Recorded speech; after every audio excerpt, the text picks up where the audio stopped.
Welcome to the GameChanger 00100 show. I am your host, GameChanger.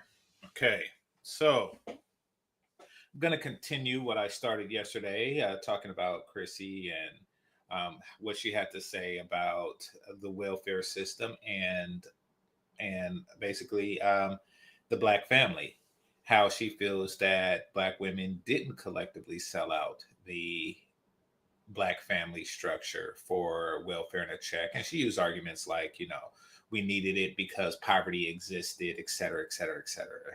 That old trope. So yeah, we're definitely going to do a deeper dive into it.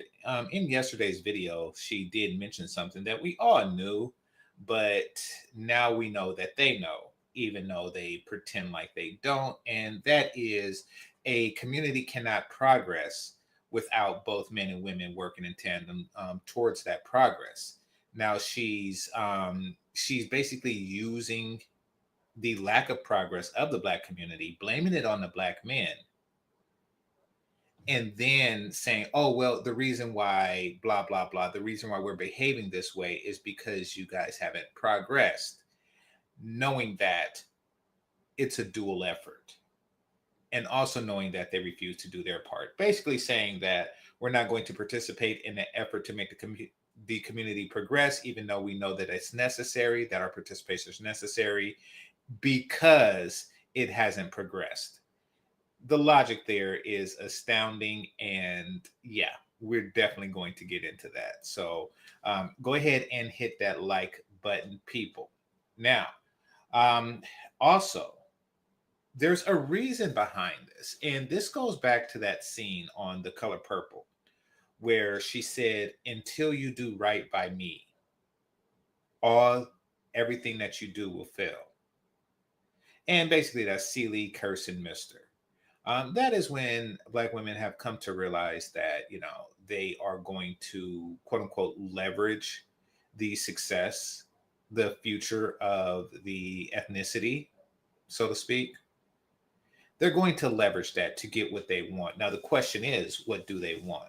Well, as mentioned in the previous video, if you haven't seen it already, go ahead and take a watch. You don't necessarily have to watch these in order. What they want more than anything is exclusivity, of course, but they want to not have to compete with a group of women that, when given a doll test, back when they were 4 years old, they were given a doll test and they were asked, which is the prettiest baby? And far too many little Black girls selected the white baby. Now, what does that mean? That means that they feel that they can't win. They can't win in competing with white babies on the basis of beauty. They won't. So, in fear of that competition, they will halt the Black community until they no longer feel that fear. Now, Black men subsequently have come to do a lot of things to sway that fear. Beautiful Black queen, et cetera, et cetera, et cetera. Oh, that's beautiful skin, but that all went ignored. And really just placed under a moniker of he's just trying to get some. And that's the best case scenario. The worst case scenario is they took it to go to their head, became arrogant, and the results were the same. And that is a dysfunctional community. Or they used it as hostage for other ego enrichment, because now their ego has become inflated to the point where it became ravenous, and then they continued this process. We rewarded the depravity by feeding their, initially starving egos. Hit the like button. I'm going to get into it. But little break from that, I am going to play the short of the day. Go ahead and hit that like button. And let's see.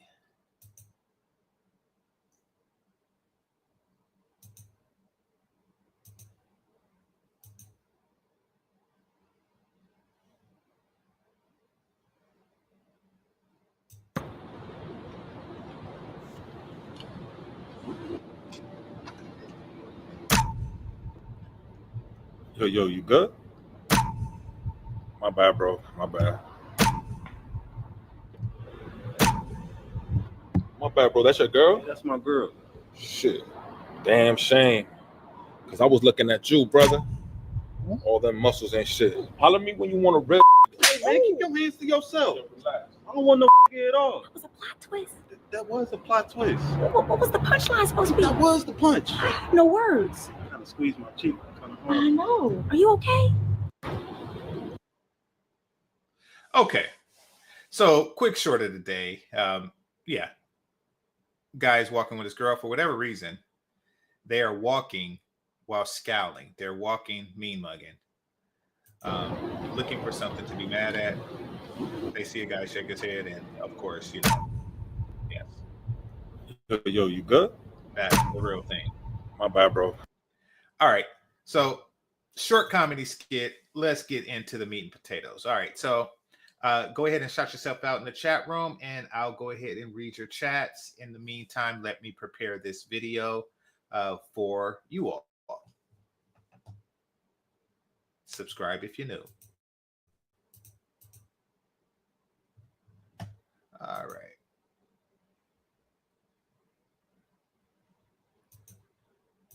Also, let me know if you're having trouble hearing it.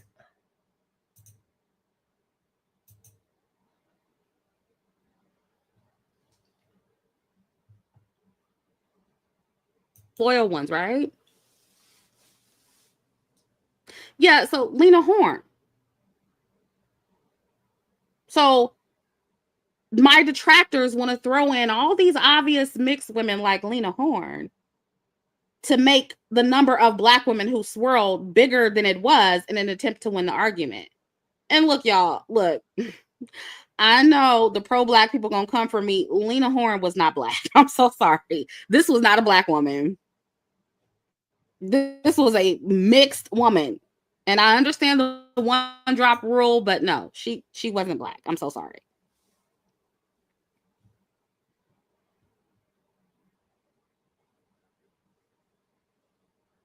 And so, according to my detractors, now Lena Horne is Black, but Black men just got done slamming Black women, dragging us all over the internet for one drop of ruling Kamala into Blackness.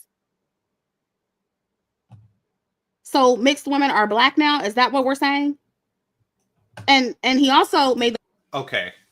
Wow.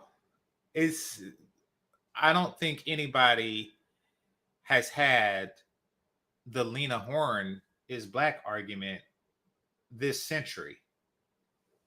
I really don't. Like, she just kind of pulled that out of nowhere, but I really don't care. At this point, you see, here's the thing. The reason why they want to eliminate people like Lena Horne as Black is so the Black men who have a sense of ethnic solidarity will say that she's off limits. Basically, what they want to do is they want to rope you into this pro-Blackness. And once you are in the pro-Blackness, they say, okay, this person ain't Black, this person ain't Black, this person ain't Black. So once again, the goal is ethnic solidarity. The goal is to get to be the only choice, your only choice.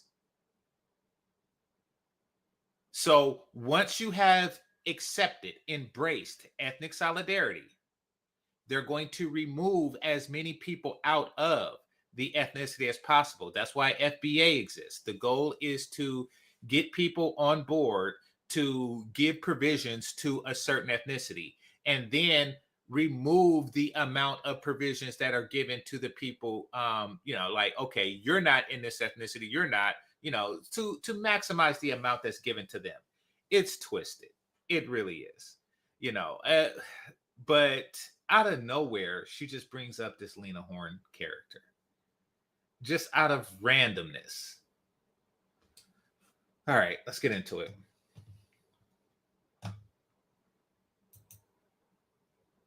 The argument that it was a Black woman who helped make interracial dating legal in the United States. Yeah, Loving. Again, it's well documented that Mildred Loving was of African American and Native descent. That means nothing at all. they are really cherry picking. And I think the argument with Kamala Harris was that she wasn't black at all. She don't even have that one drop. But why does he look like he's strangling her?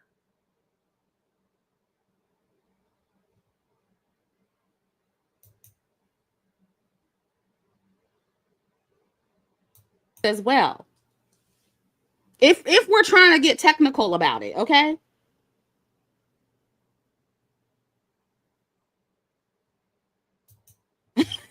We're not trying to get technical about it. Who is this white woman talking about Lena? Girl. It's amazing how they try to pick and choose who's black, whatever's convenient for their narrative. You know, and let me get on YouTube and try to identify with either of these women. Well, maybe, okay, Mildred is a little bit more black looking, okay? I'll give Mildred that. But Lena, let me get on here and be like, oh, she's just a strong, beautiful black woman. Y'all would roast me, and you know you would. You would roast me, and you would accuse me of living vicariously through mixed women. That is what you would do. And see, this is what I was talking about. There's another picture of Lena Horne. But this is what I was talking about when I said that black men will pull mixed women in and out of blackness at their convenience, depending on the situation. Just like I'll put blackness into mixed women according to my convenience. What are you talking about? Listen, who she's talking about is the pro-blacks. Anybody who's not part of that camp really don't have to do any of that. You don't have to label a person as black before you put that good wood inside of her. You don't. You just put it in. Like, hey, are you black? Yes. Okay. Hey, are you black? No. Okay. Eddie Griffin had this joke. He said, you got any black in you? She said, no. He said, do you want some? Like, that's like, I don't care. Why would I even care? Listen, you know, this is an attractive woman for whatever time period this is. I wouldn't care what she is at all. Nor should anybody. Black women do. Kamala and Meghan Markle, they aren't black according to black men because they're with white men, right? But Tyrese's ex-wife is a black queen. Remember that? Remember when he called her a black queen and black men were defending that? I don't care what she was. We can't claim Kamala as a black woman. But we got to add Lena Horne to the list of black women who swirled and were quote unquote disloyal to black men. No. I'm not going to count that. Okay. Since you want to count, let's just throw Eartha Kitt and what's her name? Dorothy Dandridge in the mix, since we want to count, like, you know, antiquated entertainers who dated white men. This one don't count, fellas. I'm so sorry. This one don't count. Okay. And what you meant to say was that some of your preferences were disloyal to black men. Don't try to lump these women in with us when they do something you don't like.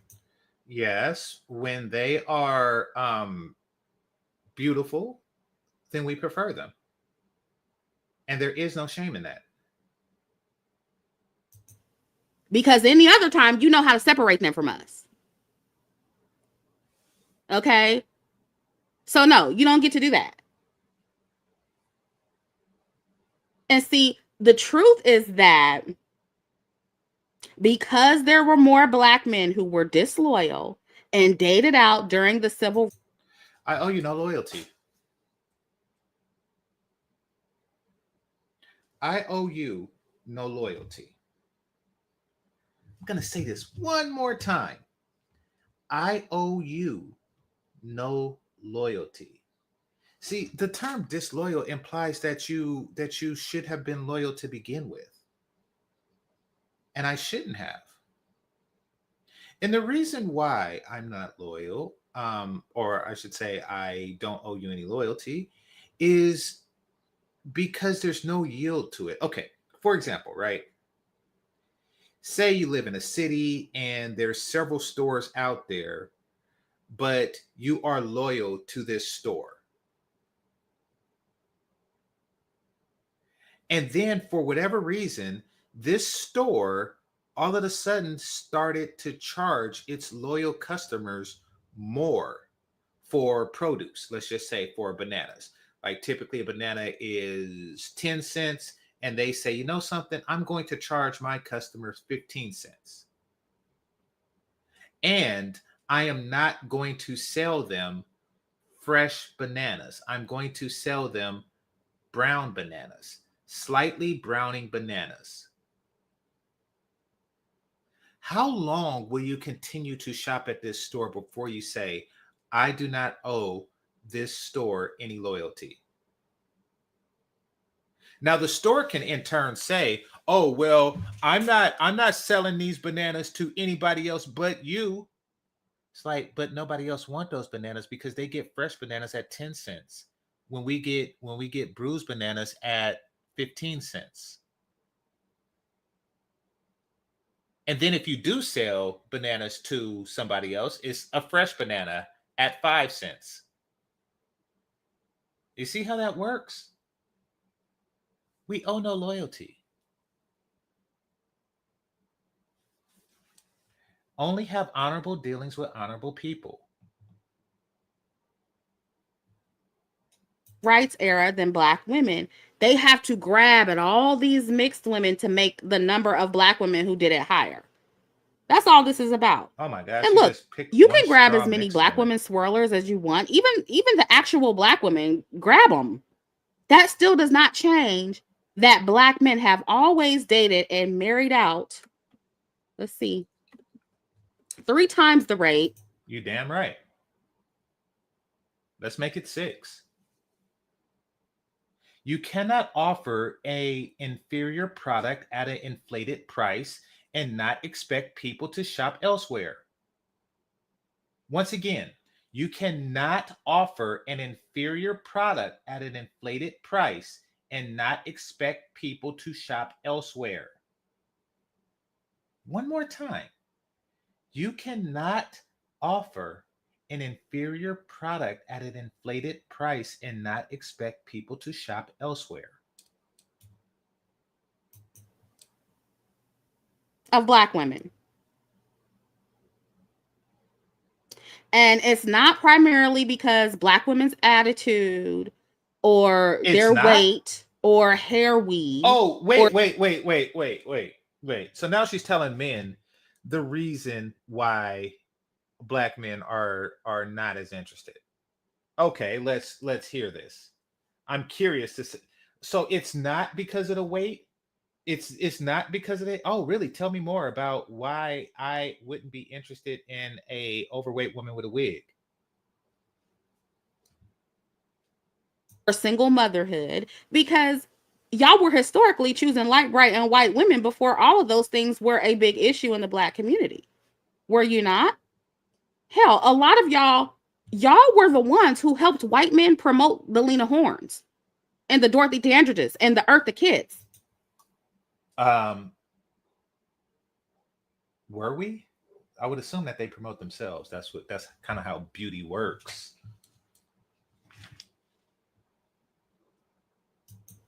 Again, the history is there. Like, why are y'all acting like we can't pull this up? And then later down. Okay. She's talking about the history, interracial, married Black men and women. All right. So this is the women and this is the men. Now she says that fake hair, et cetera, and fat wasn't a factor. No fake hair. Starting to fakening the hair and starting the fattening up. And then fatter and fatter and fatter and fatter. Oh, wow. It does seem like the fatter and faker they get, the more Black men are doing it. Once again, it seems like the fatter and faker they get, the more black men are doing it. Oh. But numbers. Line, it was black men who promoted non-black women in their publications, like these here on Jet magazine. Mm-hmm. So y'all see the one on the left? That we don't do Japanese women make better wives? That is an excellent question. That is an excellent question to ask a black person of that time. 1953. You just left the war with these people, and you have a valid question like, hey, wonder if these women make better wives. Now, when the second part of the question is than black American women, the answer is almost always going to be yes.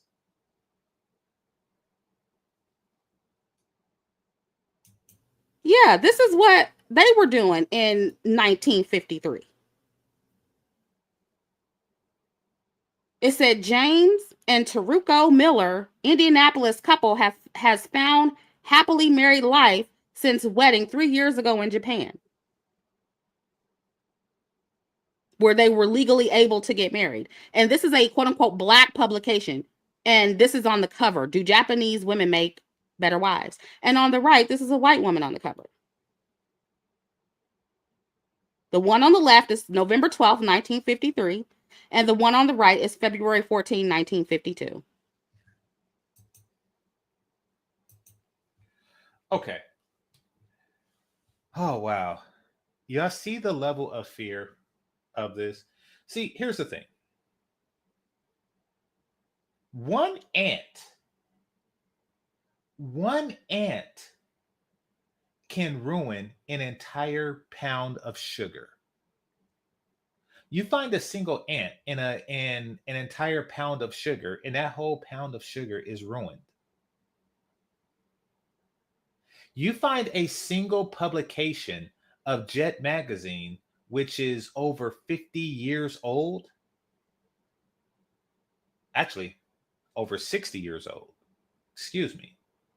Both of which are over 60 years old. One of them is actually over 70 years old.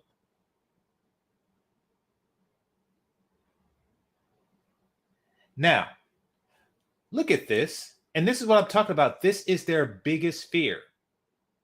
This is their biggest fear. Why is that? Okay. And how do I know that this is their biggest fear? Fellas, growing up, what was your favorite page in Jet magazine?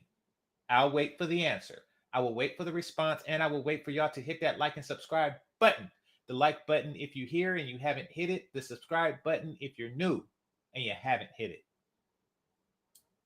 What was your favorite page in Jet magazine?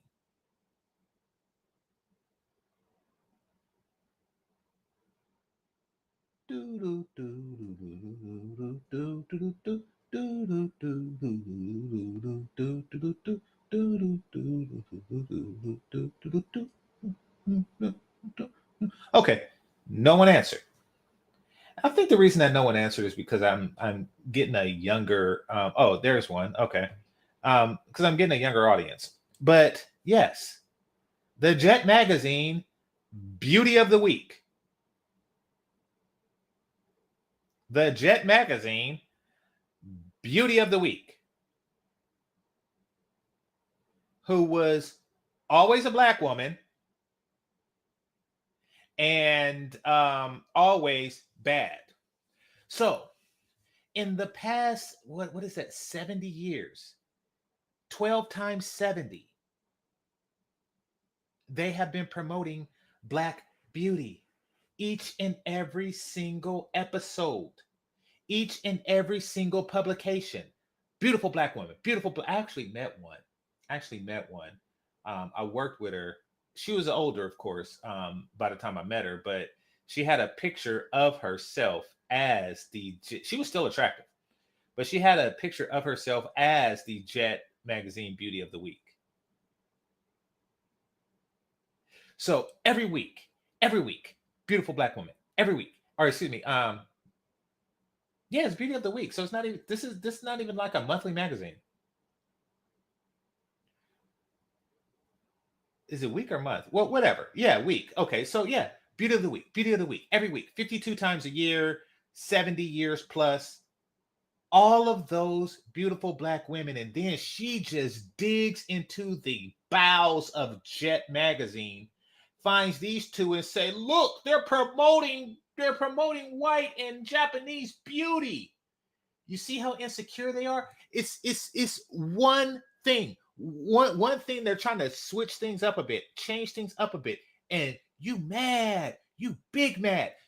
After all of this, are you kidding me? It reminds me of this dude. I'll never forget this dude because it's stuck in my head. It's like some people just got tunnel vision. They only see the thing, no matter what quantity, that pisses them off. So years ago, when the movie Django first came out, met this brother and he said, I don't like the fact that Calvin Candy and those white people use the N-word. I think that the movie was, racist. I'm like, wait a minute, are you kidding me? He was like, yeah, that's they shouldn't be using that word. I was like, okay. So in a movie that takes place in 1960 about a black bounty hunter that deleted probably about 200 white people, and actually said in the movie, I enjoy deleting white people. You think that is racist because some of them use the N-word? Are you kidding me? In Mississippi, in Tennessee, in Texas, are you kidding me? That's what you define? Really? Is that all you seen? You didn't see like him just marching in and deleting Calvin Candy and his sister, who really didn't do anything. You didn't see all of that. You didn't see all of that.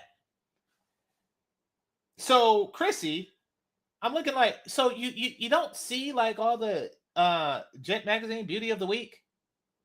You haven't seen all of that. This is the only thing you've seen. This is the only subscription of or Jet magazine that you have. Black women.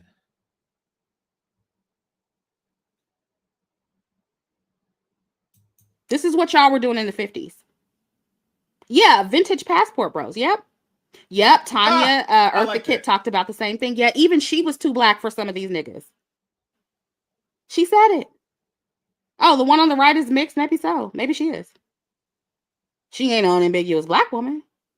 That's the point. Oh, now the criteria of blackness is unambiguous. Okay. But black men have always been loyal. Right.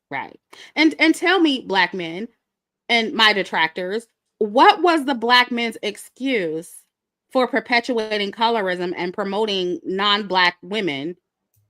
Holy crap.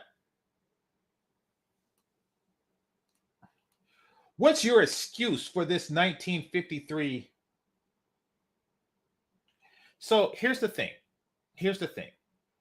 Because it takes so little, because it takes a couple of posts and a couple of quotes for them to completely go against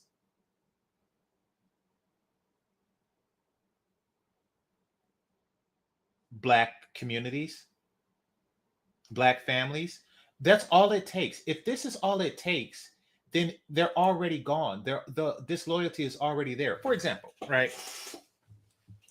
I seen it in the movie, let's just say Head Presidents with Chris Tucker and what's dude's name? Lorenz Tate. Let's just say Head Presidents, right? So I seen it in the movie Head Presidents.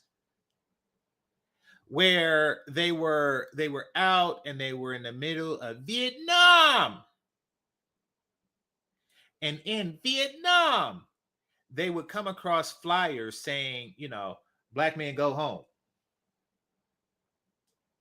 Now, very few, if any, black men actually went home because of them flyers. But it's like, really? If all it takes is a flyer for you to become disloyal, then your loyalty is already in question.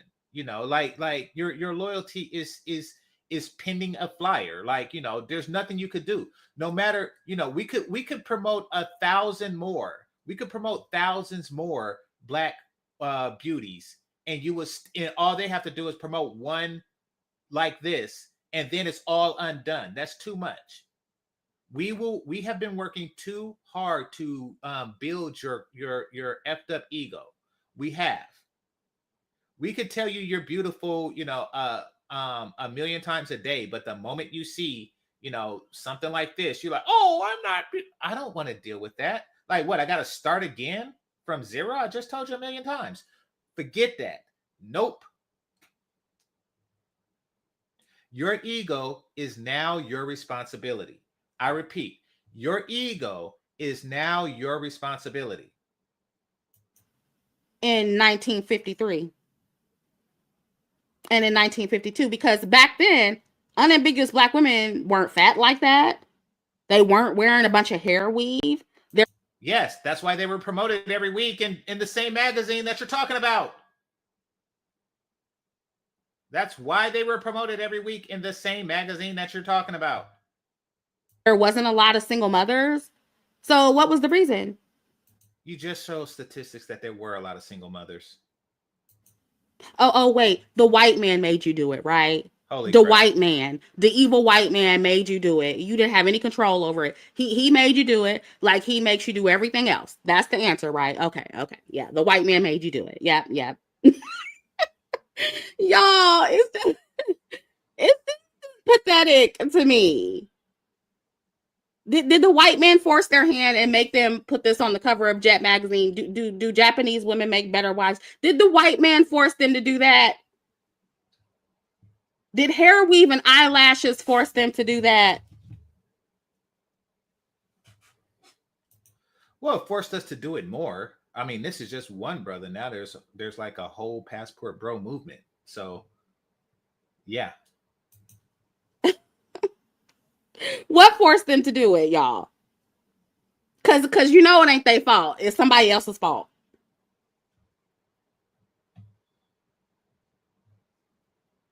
I'm trying to figure out what was their fault. Okay. Webster's propaganda. I'm gonna read the other comments too. Actually, let me take a break and read some comments. But Webster says, wasn't the black marriage rate around 90%? It was more than that. In the 1950s. She cries about a few dudes that married out. Listen, when I say bitch, just do what they do, I mean that.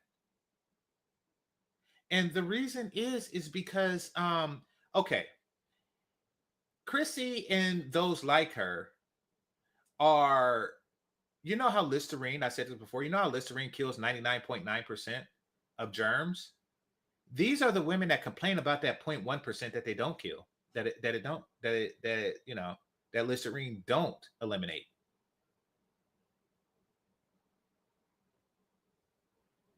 These are those women. Listerine eliminates 99.9% of germs. And then they're the ones who are showing that one germ in the microscope. That's exactly what this is. And complaining about it. And they refuse to buy Listerine until it kills 100%, meaning that they just walk around with bad breath until they get a 100%.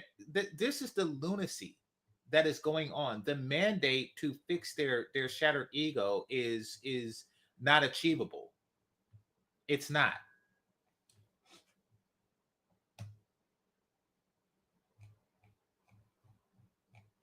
All right, let's read some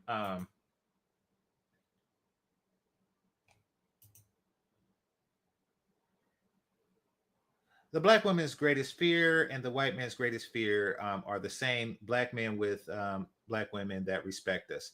Both groups know if we were able to build, we'll take over. Absolutely. Listen, unfortunately for us, black men do have a certain level of, let's call it virility, innate virility that women of all races are attracted to on a base level. The only thing that keeps them away is our dysfunction and poverty. That's it. If black men ever had Asian men's income, family structure, and absent Asian problems, it would be a wrap. It would be a wrap. So that is their greatest fear. But with the added caveat for black women is that they participated in making this happen. That they participated in making and raising a son that becomes, enormously attractive and to all races of women, and he picks something like what we see here. That's their greatest fear. All right, so Mr. Game Changer, sir, just call me Mr. Game Changer. All right. It says, by now you know that I'm an advocate for Black ladies and I am college-educated Black female social worker, social warrior. Okay. So you admit that there's a war. And therefore, I will be monitoring these live streams, sir. If monitor means watching, then hit the like button while you do so. Thank you. Furthermore, I will be taking notes, and if and only if I hear anything demeaning or degrading to Black ladies, I will take steps to correct you, sir. Mr. Game Changer will do. With that being said, continue. Holy crap. This is with regards to what Chrissy stated, you can only be Black if and only if you are a conceptual or biological product of two Black parents. Okay. I'm going to respond to this. Only two Black people can create a Black person. Okay. Gosh, I wish people understood conceptual mathematics the way I do. Because what you described is a one-drop rule in reverse. Say you have 256 ancestors, right? And one of them is not Black. The other 255 are, but one of them is not Black, which means that when they get with another, the next generation, instead of for 100 and the next generation, you'll have 127 Black ancestors and one non-Black ancestor. And then the next generation, you have 63 Black ancestors and one non-Black ancestor. And the next generation is 31, 1. And the next generation, it's 15, 1. And the next generation, it's 8, 1. And the next generation, it's 4. Dang, I keep doing that. The next generation is 7, 1. The next generation is 3, 1. The next generation is 1, 1. And the generation after that is 1. I'm not going to explain that any deeper. But by your logic, no one here is Black if they have one non-Black ancestor.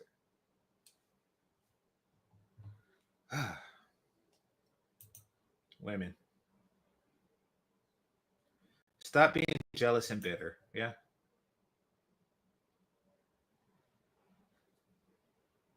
All right. I have nothing against mixed race people. Like many Black people, I date out and plan to marry out. Of course you do. Of course you do. And look forward to having beautiful mixed race children. I don't hate mixed race people. Well, all right. Okay, my divested friend. Yeah, that's pretty much sums it up. Bro, you can't force them to accept these women. It's been decades already, and no movement of it is getting better. Are you under the impression I'm trying to enforce men to accept certain type of women?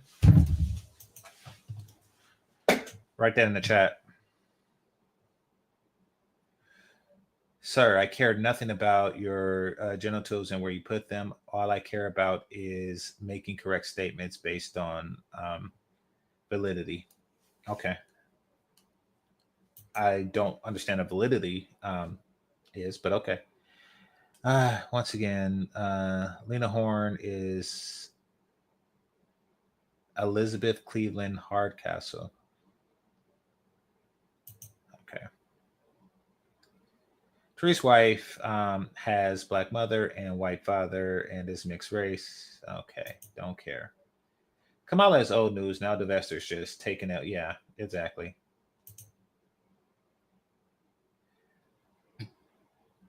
Okay. I'm glad you realized that. Have black women wondered why their divorce rates are so high with all men, even white men? No.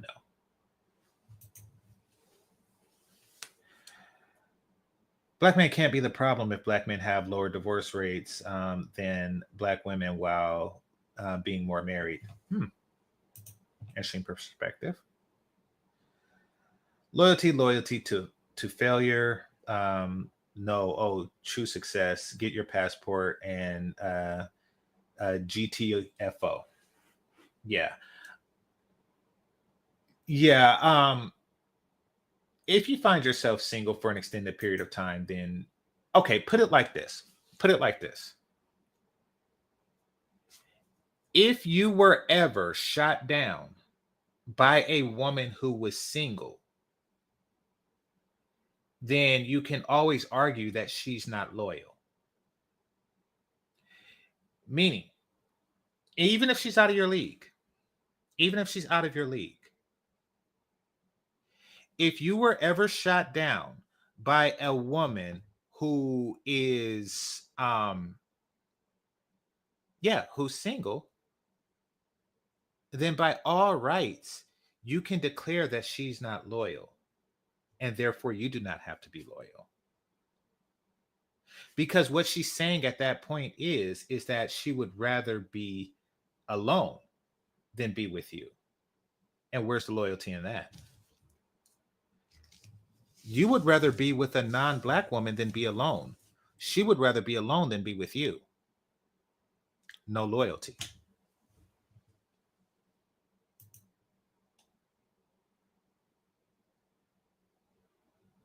And for the record, to all black men on this stream, I, as black lady, full support all black people, black men and black women dating out. Good. Marrying out, procreating out, and being happy. Great. We agree to agree. Those are the top 3 things in order, though. Okay. I lost the context on that. Sorry about that. Under 45 years old, 50% of black men marry out in the United States of America. Let's make it 75. I didn't know that was the case under 45, but it does make sense that the, black on black marriages is going to be weighed heavily. It's weighed heavily in that aspect. Yeah.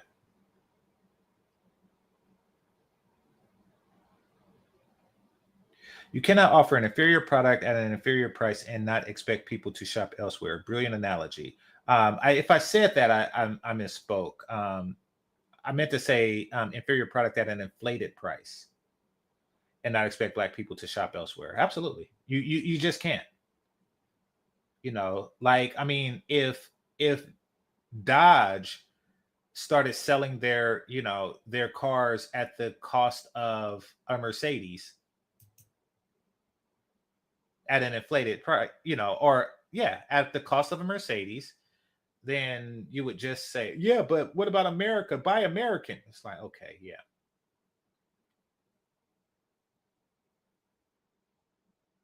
attitude is number one. She's just up there telling bold-faced lies. I mean, it's really not about that.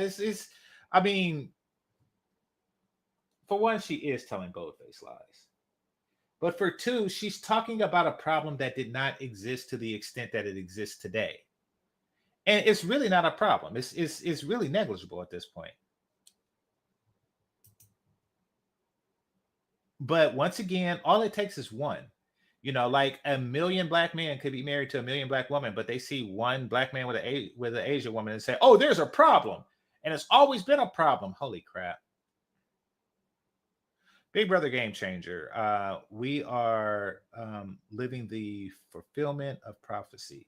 The black man is awakening. Yep, absolutely, absolutely. And you know, I'm starting to see like bits and pieces of it in mainstream. And also interactions with you know, friends and extensions that never seen the manosphere. So yes, our word, our philosophy is there. Okay. Also, I fully support Chrissy having the right to free speech, so as long as she's not using hurtful rhetoric. Okay. This goes both ways. We should be loyal to each other no matter what you say. The creator created the black woman for black men. That's just the creator created the female moose for the male moose. Well, okay, you're confusing species with race or breed or whatever you want to call it. Let me explain something to you. Species are defined by its ability to mate with someone in the same species and create an offspring that can also reproduce. Now, what does that mean? Take tigers and lions, for example, right? Now, they both are technically in the feline. They're both technically felines, right? However, if you attempt to mate them, and you don't really have to attempt, you know, because lions love that striped good. Just saying. So lion and tiger mate. Their offspring is sterile, called a liger. Ligers are sterile. It's funny looking creatures, but sterile nonetheless. Because lions and tigers are not the same species any longer. They're able to give birth. They're able to procreate with each other, but not have a sustainable offspring. Now, within humans,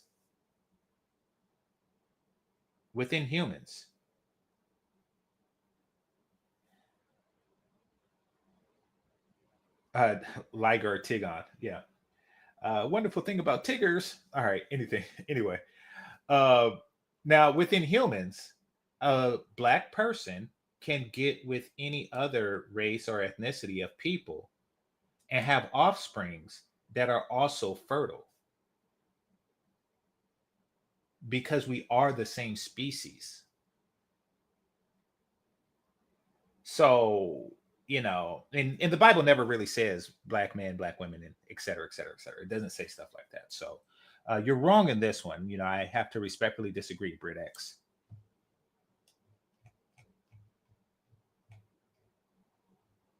And the same is true for mules. Mules are like ligers, you know. By her logic, Viola Davis is supposed to be black men's only option. I'm not even sure if she's 100%.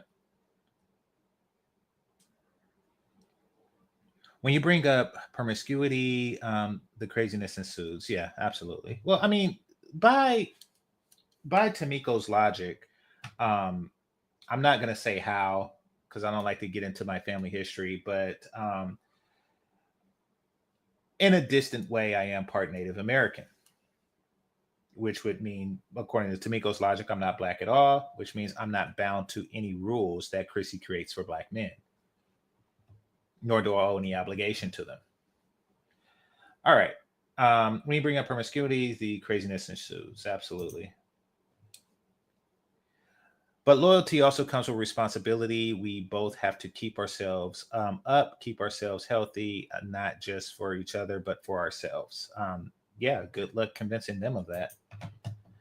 All right.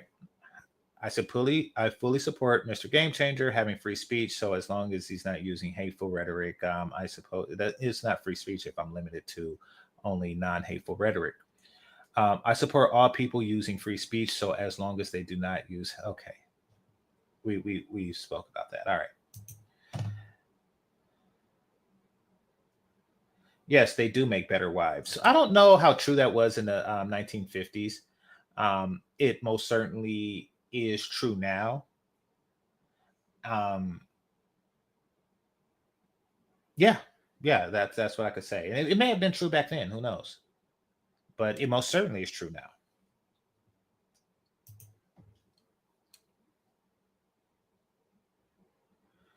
What is the difference between white and black women exactly? Okay, so if we take away the obvious aesthetic differences, there is a tremendous cultural difference.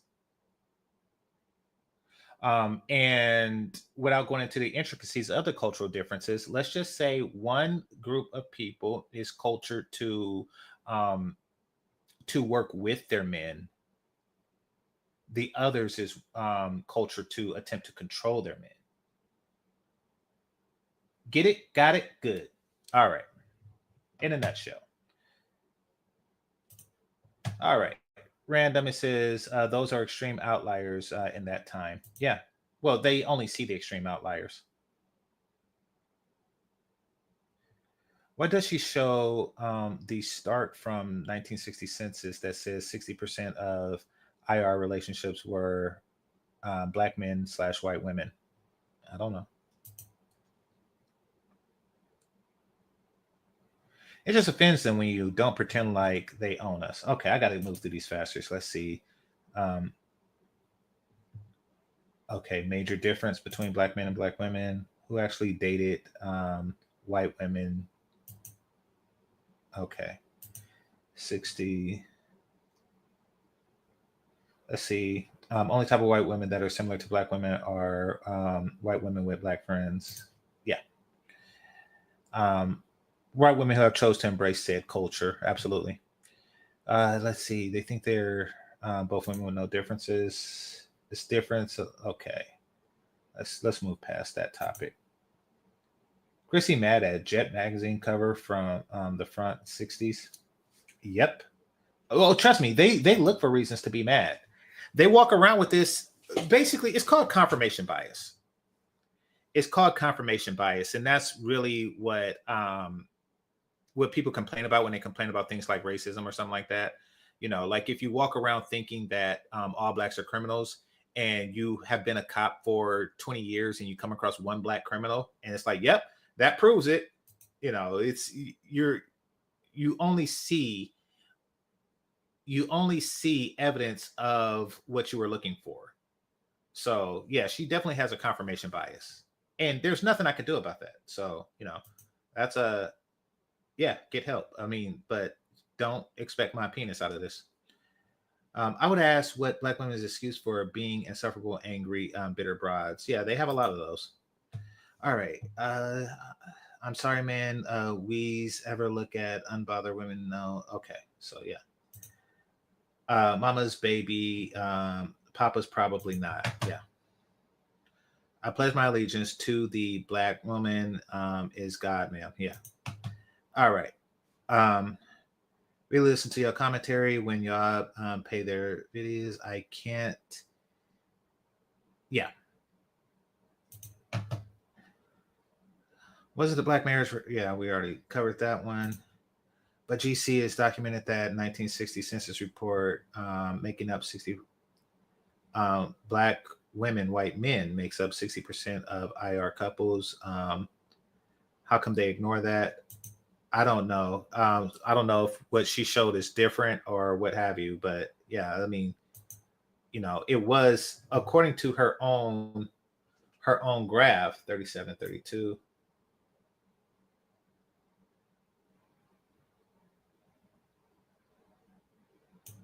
according to her own graph, there was a period of time where it matched. She's not going to talk about that. But the reason why we don't see it for the women is because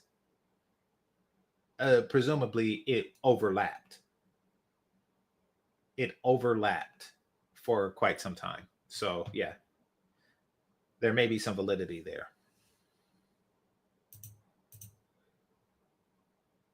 She thinks her presence is a threat. Yeah, well. D Squared says, Lafayette Hall Monitor has arrived.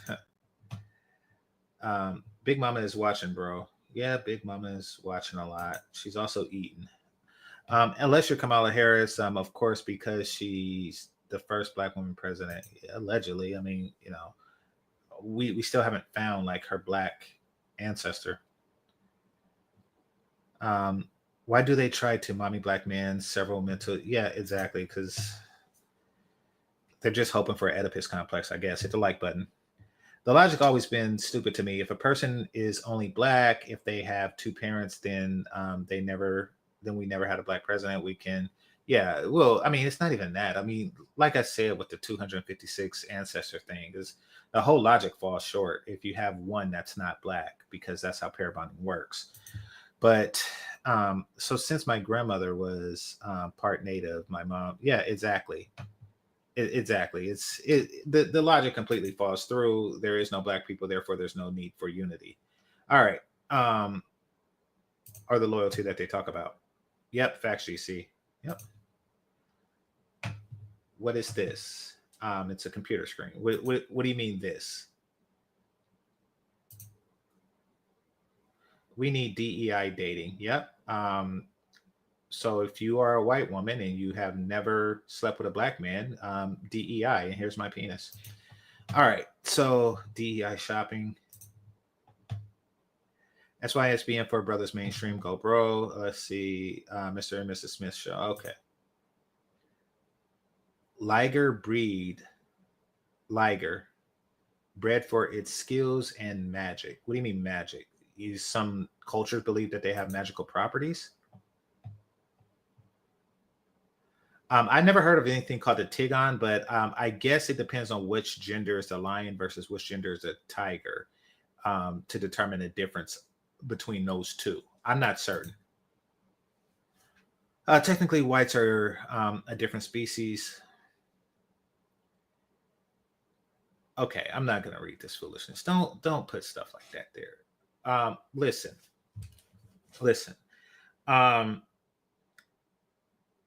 There existed non-Homo sapiens humans in human history. None of whom were monkeys. Let's start there. None of whom were monkeys. They all were humans. They were just not Homo sapiens. Some of whom existed in Europe and Asia, but primarily Europe. That, yes, did breed fraternally with what are now Europeans. Really don't mean anything.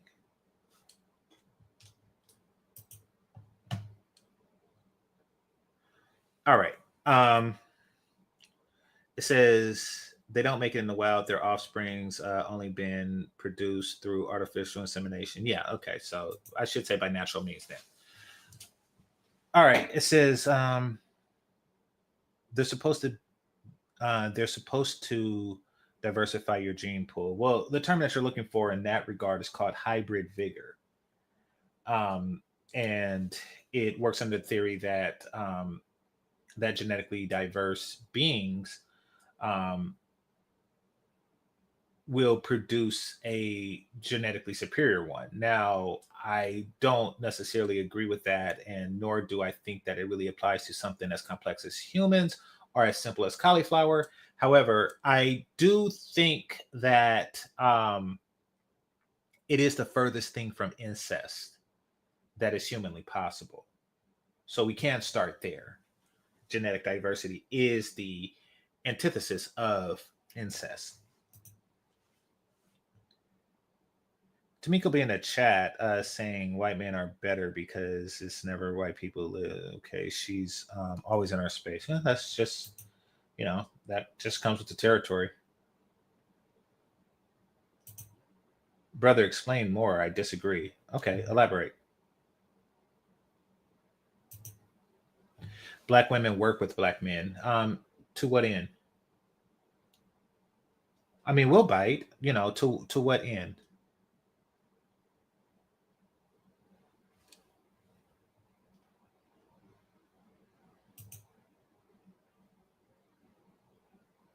All right. Bella Rings, the lovely Bella Rings. How are you doing today? All right. Welcome, welcome. Yeah, I've been reading for a long time. I'm going to get into this whole Chrissy thing. And as soon as I get to the bottom of this. Black content YouTube has paint a stroke brush based on certain black women. Not fair. Okay.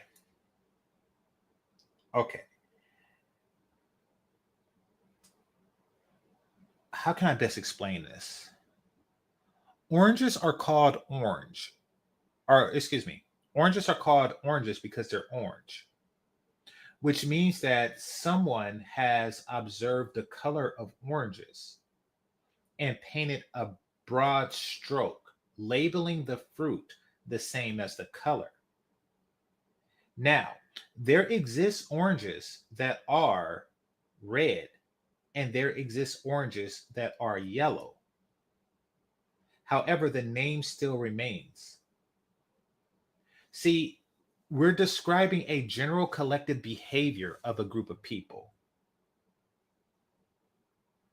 That's what we're doing.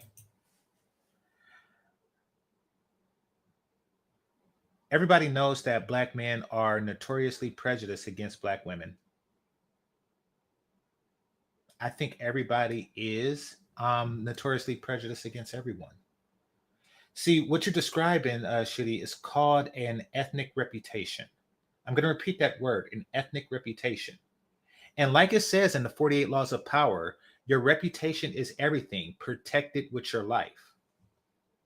Now, unfortunately, black people, particularly black women, are not protecting their ethnic reputation. What they're doing is they're behaving in a way that's detrimental to their overall collective reputation, and then asking that everybody else ignore what they see, ignore what they deliberately walk onto the Maury Povich show week after week after week for decades. Like, I want you to ignore that, and then I just want you to focus on Michelle Obama. No, you can't do that. It is your duty to protect your own ethnic reputation at all costs. And if you refuse to hold those women accountable, then someone will, because they are affecting the ethnic reputation of my daughters to be born. Black women, the lowest marriage rate, yet still the highest divorce rate. They have the lowest cohabitation rate and the highest rate of single motherhood. Additionally, they have the most children by multiple. Yeah, ... Okay, so all of these numbers can be put into one, and that is the non-bastard birth rate. That is the bottom line number, Trump, that you are looking for. The non-bastard birth rate. Black women have a very low non-bastard birth rate. The lowest that, possibly since the institution of marriage existed. So that's the real underlying number that you want to look at. The number of children that they have within a marriage is extraordinarily low. Now, fortunately for Black women, Bella Rings has a lot of those. So yeah, salute to her. She's helping with the stats because they need it. The colorism is sickening, and I'm light-skinned. Oh, holy crap.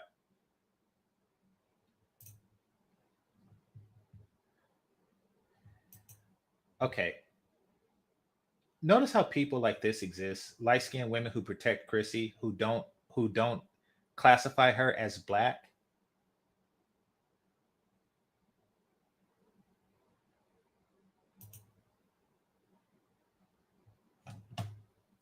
All right, let's see. They have the highest STI rates. Loyal to whom? Yeah.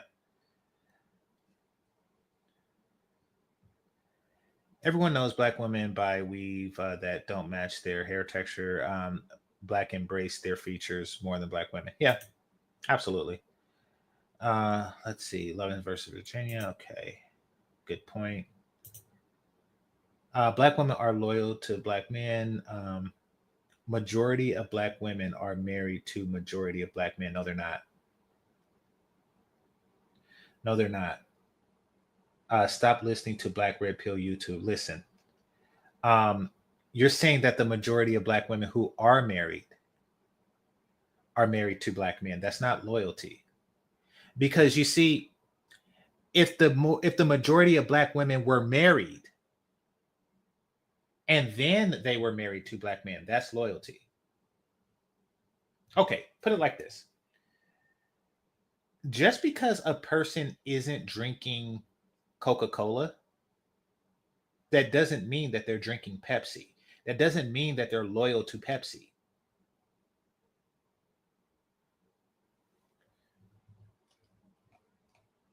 Okay. All right. What if out of millions, 5 black women married black men? Would that mean that they're loyal? No. Listen, they're not loyal because the marriage rate is low. Not because of the few who are getting married is married to black men. And the reason that the marriage rate is low is because far too few of them are willing to submit to a black mate.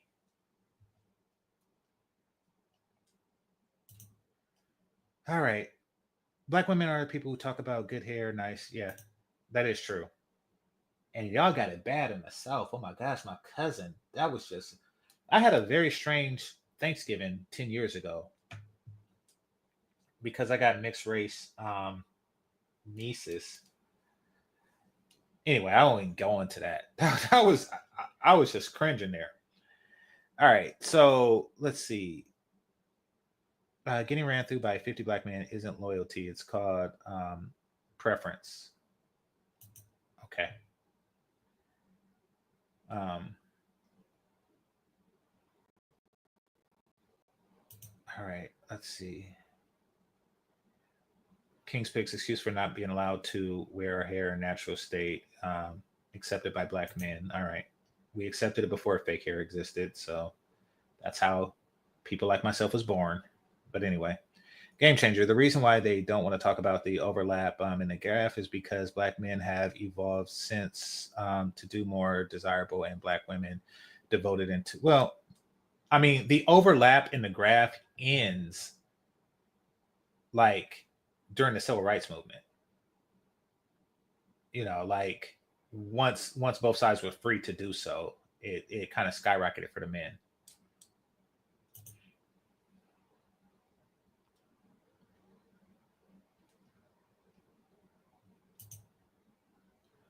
DEID. Salute to Theo Waff. All right. Why do y'all need a movement to wear hair that comes out of your head? Yeah, they're moving back. Yeah, exactly. Let's see. Black men don't need a movement to wear their natural. Yeah, exactly. We just call it hair. GC is reference to Napoleon Dynamite. Okay, so that quote that you were saying, because I thought you were saying that they're not real, and but I'm pretty sure they're real. Like, I've never seen one at a zoo or anything, but the science behind it is, yeah, they're real. I just looked it up. Neanderthal DNA. Yes, many Europeans have Neanderthal DNA in them. Says, and trust me, this is not some type of ethno superiority or anything like that. This is just pointing to something someone else said. For all the men on here down talking black women, when was the last time you actually went for black women that like you? Well, if they don't like you, then where's the loyalty? You see how that works? And I know you're trying to shame black men, but I mean, how can you claim loyalty if you're saying that they don't like us?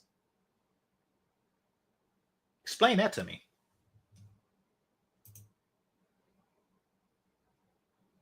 You are men, so you don't understand. All right. I don't know, GC.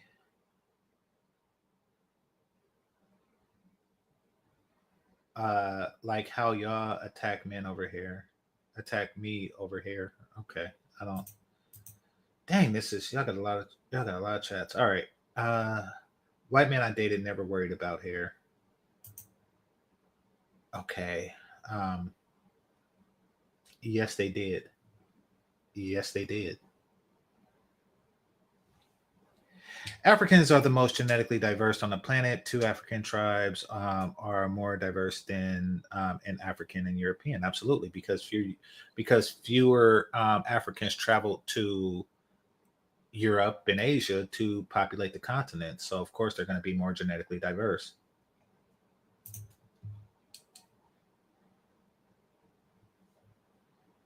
White men create laws and policies. Okay, I don't want to read all this. Let's see. All the black men I've dated have talked about my hair. How should I wear it and everything? Well, why don't you listen? I mean, did you listen? All right. If you feel that there's any group of men that do not care about a woman's hair, okay. There's one group of men that care about women's hair. They're called heterosexuals. It's a physical trait of a woman's attractiveness. So of course we're going to care. If they don't care, then I would question why they don't. Prejudice is a part of survival, fortunately or unfortunately, depending on your perspective. Yes, it is.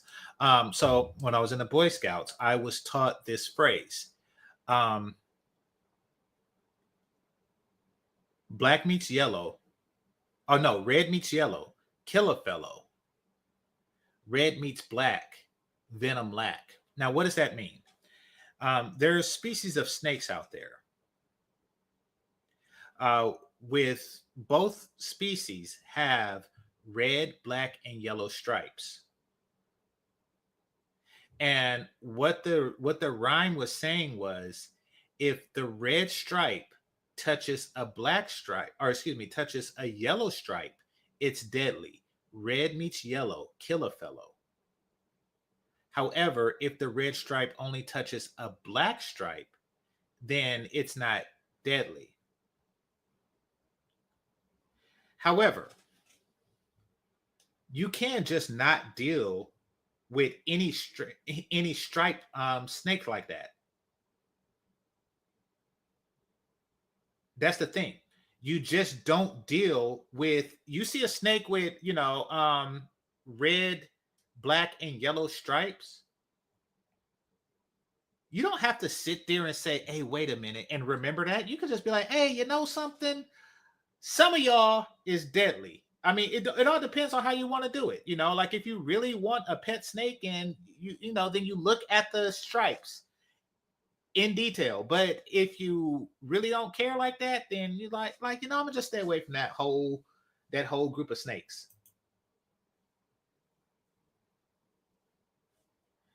Maybe how genes know we're FBA too similar.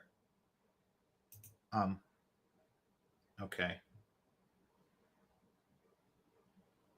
Are you referring to, did I call you that? All right, let's see. Maybe our genes know that we're okay, I already read that one. Hustler, like I said, black men stay talking about hair. Yes, we do. Once again, heterosexuals.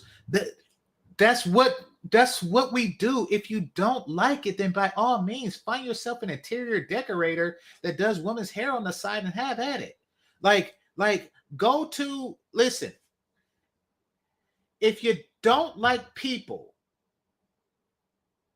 if you don't like men who are concerned with your physical beauty, then find somebody with different pronouns. What the hell? What the entire fuck? But if you're going to deal with a man, he tells you how he wants your hair and you do it.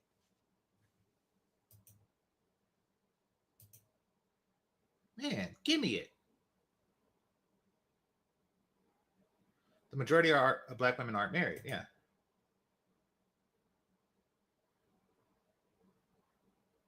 Yes, the majority of black married. Yeah, I know. But once again, it's a minority of women doing it. That's not an indicator of loyalty.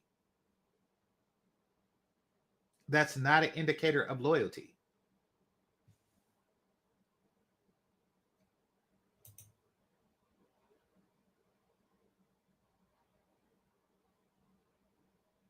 Yeah. So we're not going to get into that. Y'all literally are always talking about hair. Say y'all not. Yes. Listen, I already explained it. I'm not going to explain the concept of heterosexuality. I'm not.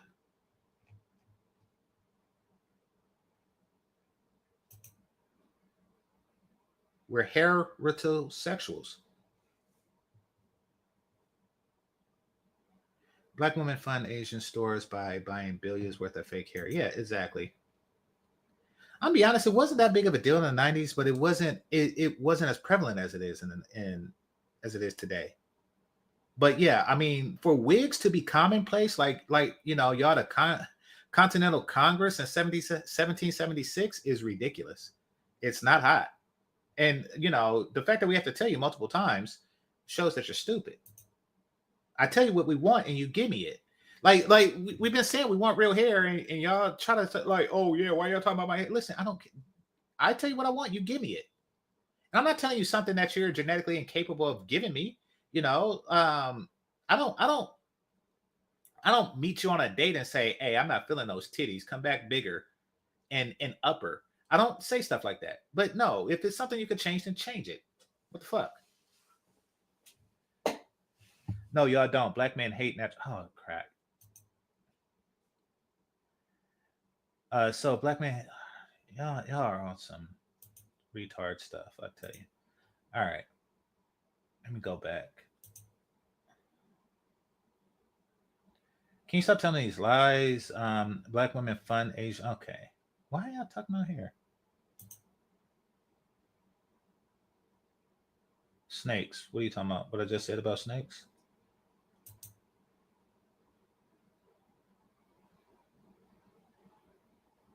Gay men are obsessed with hair.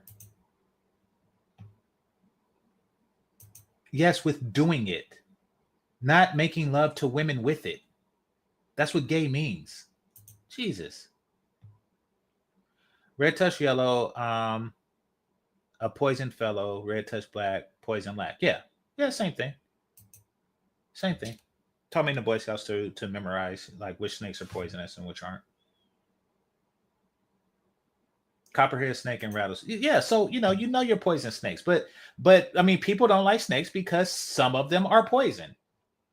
So what Bella was saying about prejudice and bias does save humans because early humans nobody got the time for if you're a hunter gatherer, you just see the snake and you keep your distance.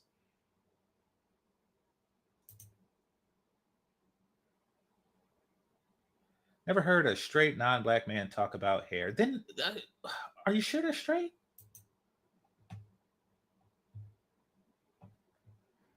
Good analogy. That's logical. Thank you. I've been known to come with logical analogies.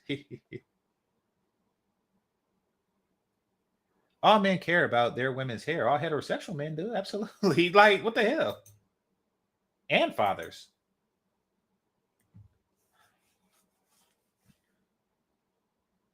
Never seen what is wrong with...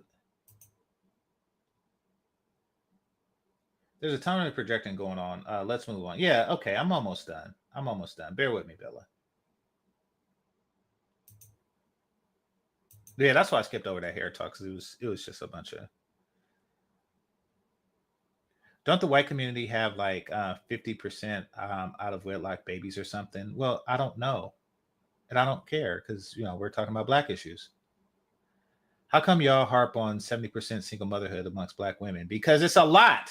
It's a lot. Numbers like that goes into what I described. The bottom line of a collective of women's value is, and that is the non-bastard birth rate. The non-bastard birth rate. Write that down, David Black. Non-bastard birth rate. If your non-bastard birth rate is low, then you're a hoe. If it's high, then what's a positive that rhymes with high? Then we can fly. Then she's fly. There we go. If it's high, then she's fly. If it's low, you're a hoe. That's the way it go. Jesus.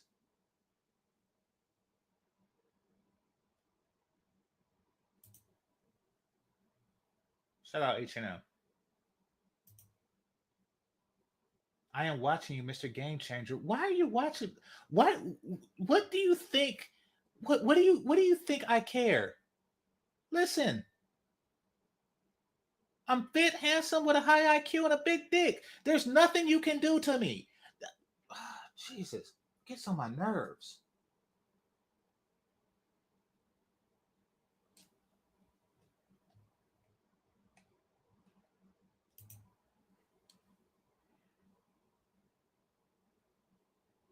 Black men don't cut their hair.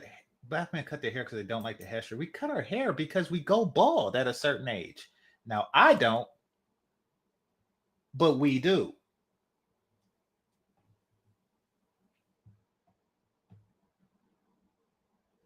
Oh, my point is that Black YouTube red pill content is misleading. Really? Okay, elaborate.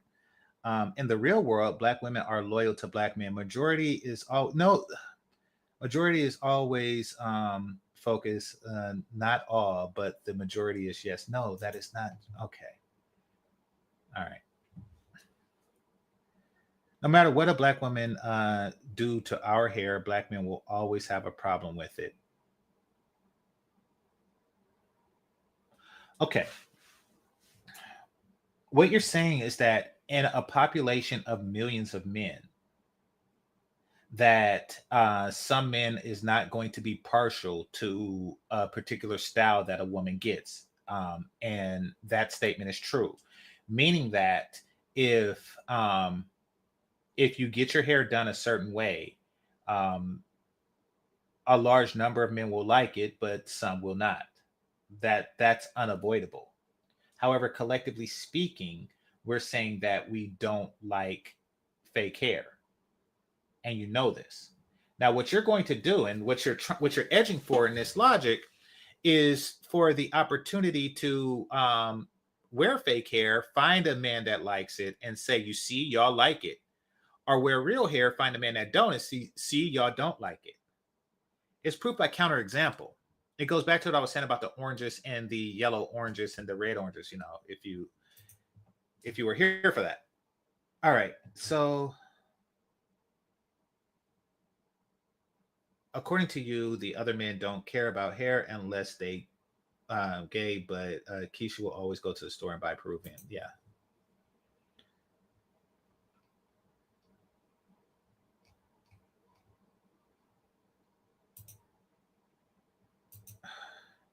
If we straighten our hair, we are ridiculed for it. Well, I just explained that, you know, proof by counterexample logic. All right. So they are crying about people talking about their hair and then turn around and say that they don't do it for men. LOL. Yeah, exactly. Well, you should do it for me. I never heard a straight man say he prefers bald chicks. Yeah, Wakanda forever. Yeah, if a man is trying to get you to look like a man, then you should really give that a side. Okay, I'm not gonna read all this because y'all are giving notes faster than I can do it. All right, so 3732. It was Black men, right? Okay. Yeah, the white man made you do it. Yeah. Y'all, it's pathetic to me. Did the white man force their hand and make them put this on the cover of Jet magazine? Do Japanese women make better wives? Did the white man force them to do that? Did hair weave and eyelashes force them to do that?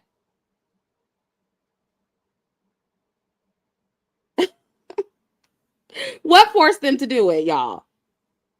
Because you know it ain't their fault. It's somebody else's fault.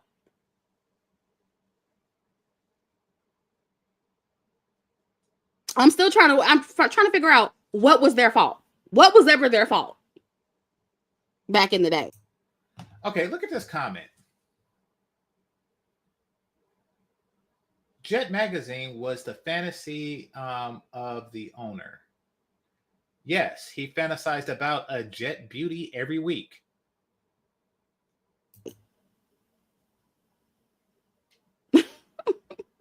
And see, when you look at the history, look at their behavior throughout history, the arguments don't add up. They don't hold up. And like I said on my community tab, we have. Okay, you're new here, David Black. You gotta be smarter when you're talking in my chat room. You do. You gotta be smarter. The federal minimum wage is $7.62 an hour. Inflation is at a 40 to 50-year high. How does one get married in these economic conditions? How does one not get married in these economic conditions? Explain that one to me.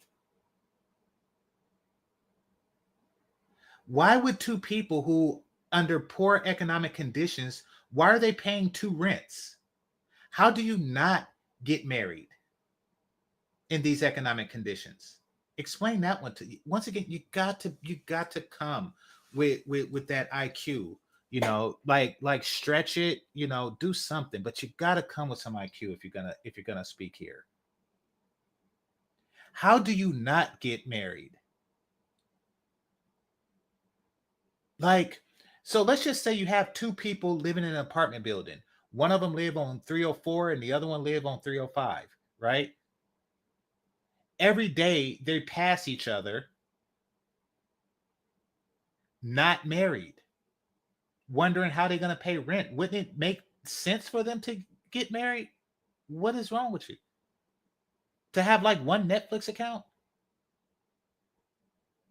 To have one water bill? How could they not get married?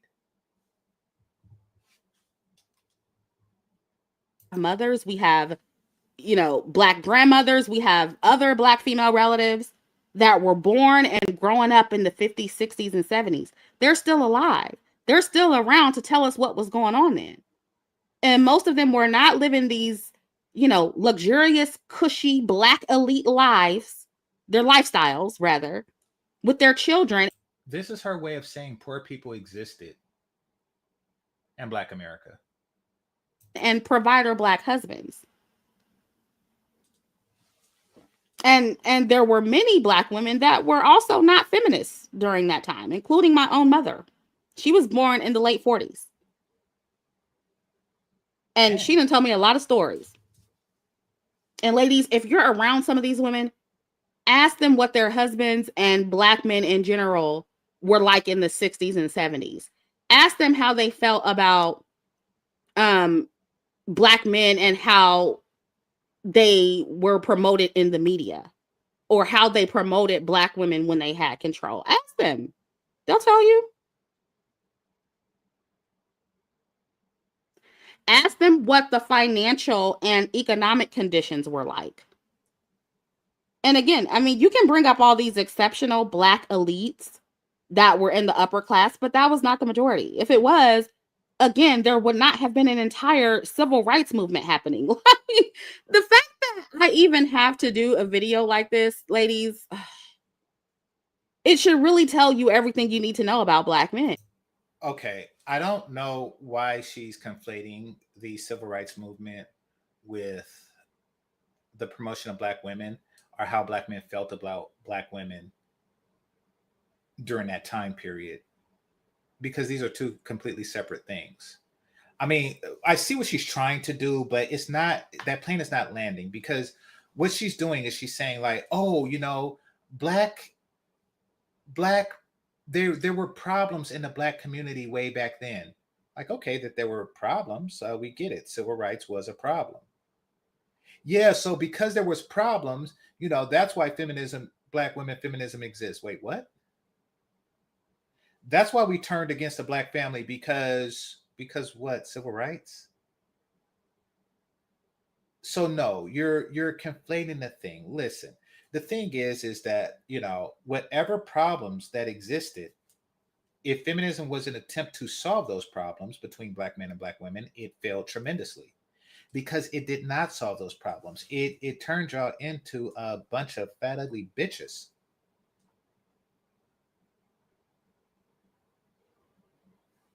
Like, that's what it did. So it was a good attempt to solve problems, but it failed.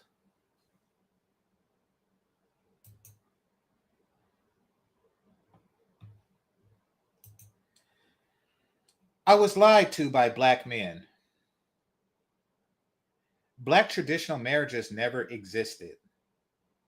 Black women always had a work. Okay. Women have always had work.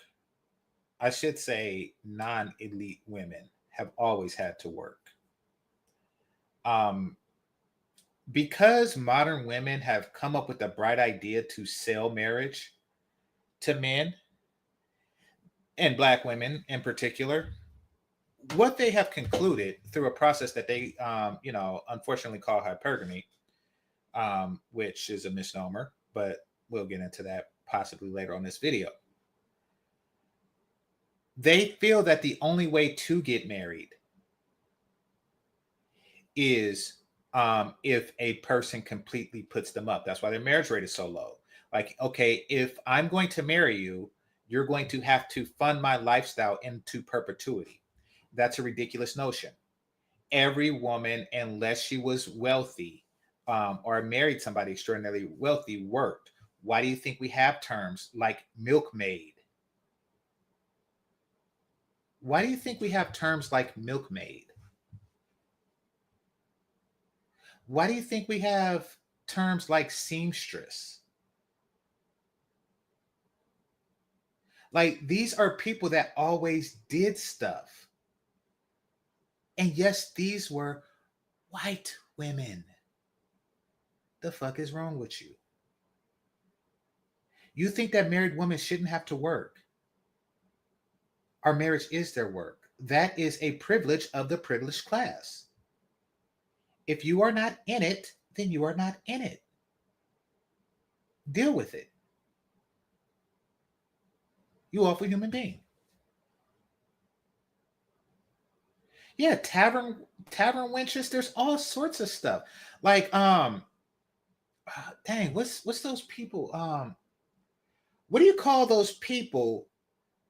And I don't know if they really did this in real life. What do you call those women in skates back in like the 1920s? So back in the 1920s, you picked up a phone and then, you hit the button like 3 times and then you say, hello, hello. Yeah, get me 5829. And then a woman in skates come out of nowhere, and then she takes the order and she puts 2 wires in a thing, and next thing you know, you're talking to extension 5289. What do you call those? No, not roller derbies. They were in skates. They work for the phone company. I just don't know is that what they is? So yeah. Phone operators. What the fuck do you think stewardess were? Waitresses? Why are they under the impression that black women were the only group of married women that worked ever?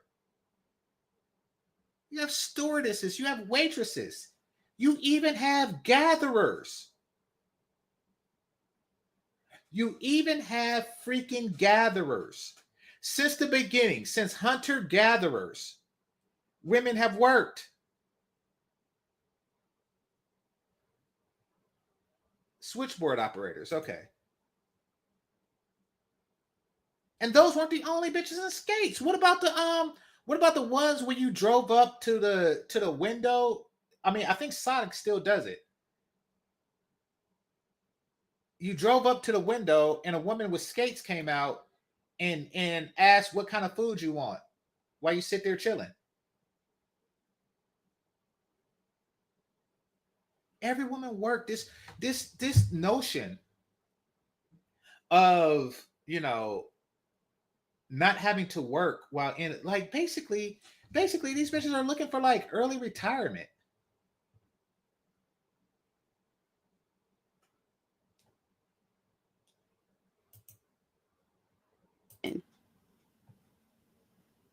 Here Black women were trying to get more rights for Black people, trying to obtain access to government assistance, get more rights for women so they could better take care of their children. That the Black men that they're with, they could get more rights for women so they can better take care of their children. You're taking care of them worse. You're taking care of them worse. Yes, we're just trying to get more we want to take better care of our children. Really, how's that working out for you? Are the children better off because of these welfare extensions? Are the children better off now?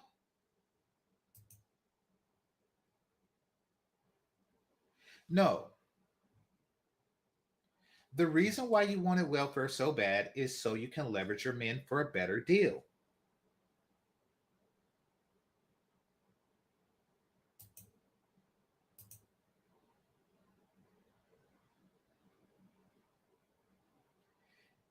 You don't have to call women bitches, homie. It feeds the disconnect.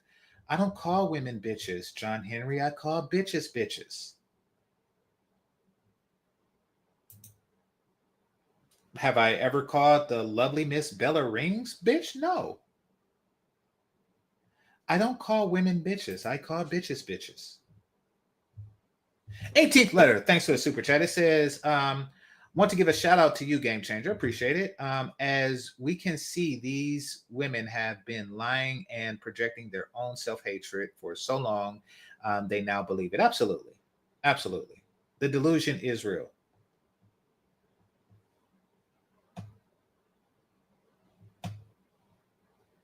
couldn't take care of, right?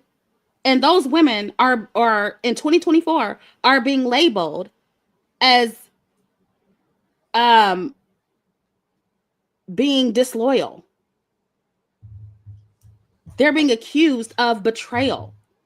They are being punished for doing what they felt was the right thing to do for everyone at that time. Yes. When you make a decision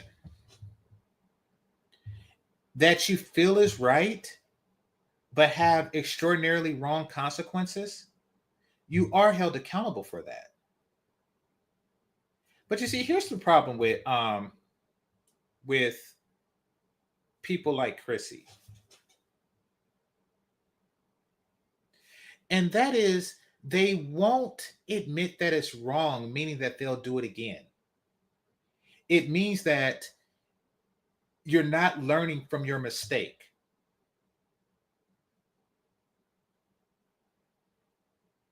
See, my favorite line, I could never get over this particular scene in the movie Menace to Society. And it's arguably my favorite scene. That was a great movie, but it's arguably my favorite scene. It's that scene when Kane was in prison visiting Parnell.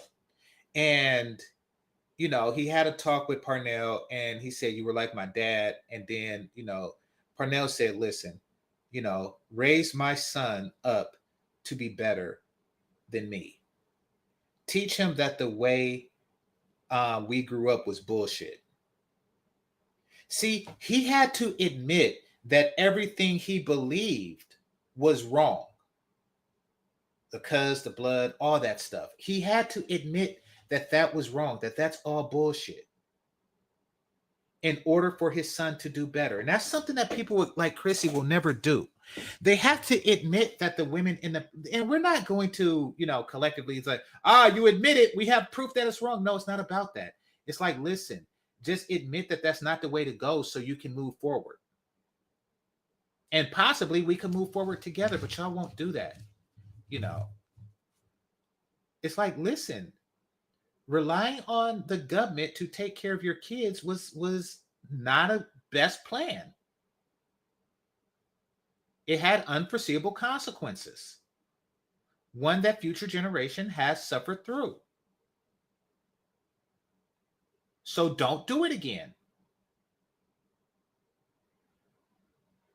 But due to a combination of pride and stupidity, y'all won't take a step in that direction. I mean, you could always say, like if black men want to just hold it to your face, you could always say, listen, I'm not them women. I do that shit all the time. White men say, yeah, black on black crime rate. Listen, I'm not those men. Yeah, but what about the high school drop? I'm not those men. It wasn't me. It wasn't me. It's an easy thing to do. Yeah, but the average IQ, listen, that's not me either. Mine's is higher than yours and mine's is bigger than yours. Deal with it. Like, I don't give a fuck about the plight of others, and especially those in the past. I don't care. Those men, none of those men are me. Including black men. Now, were they manipulated by white women? Absolutely. Nobody said these women were perfect. Why she ain't got no damn hair? The uglier a bitch is, the more likely she is to be a feminist.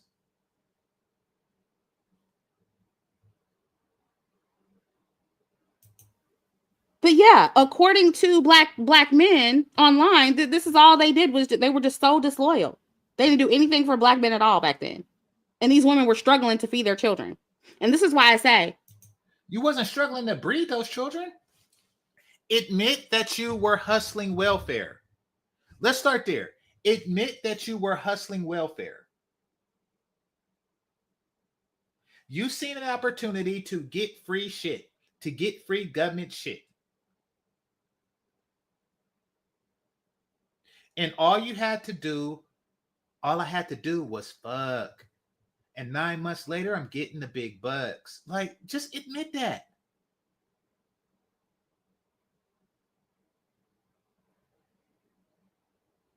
So you telling me you was eating food every day of the 9 months? That's how the baby got here. And then when the baby came, all of a sudden it started starving? The fuck out of here.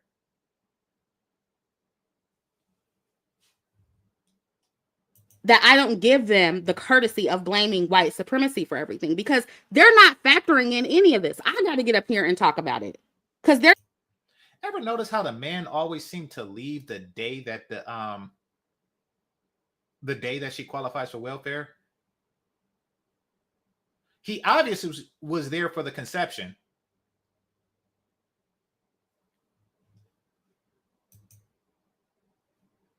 Chow Hound. Greatly appreciate you, brother. Greatly appreciate you. Hold on. Let me see if I can find the sound effect. Do it right now.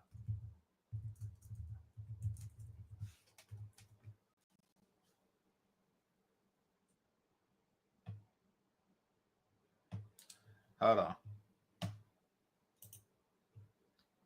Yeah. That part. I mean, every hustle looks like that. Every hustle looks like that. Like if a woman just all of a sudden start divorcing after the 5-year cutoff, I noticed that there's an influx of women divorcing the day after the lifetime alimony laws kick in for them. Then that is a hustle. If somebody buys theft insurance for their car and but it takes like 6 months to mature, and then immediately after 6 months the car is stolen, that's a hell of a coincidence, isn't it? That is a hell of a coincidence. It's a hell of a coincidence that the moment welfare became accessible to these women and beneficial to these women, all of a sudden babies were born and absentee fathers ran rampant. That's a hell of a coincidence. Some might say that that's convenient. Listen, just admit that you come from a long line of hustling bitches. Like, Jesus. And yes, I use that word, John Henry, because I'm talking about a very particular group of individuals. Man, dealing with such foolishness. All right, hold on. I gotta hold on, hold on. I'm preparing something for the 50 bone.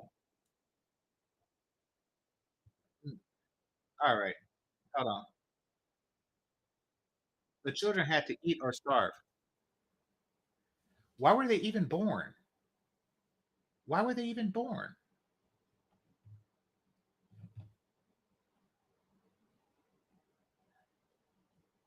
And why do you have an emoji of a woman painting her nails while talking about starving children? Because we know where the food money for the kids really went, I guess.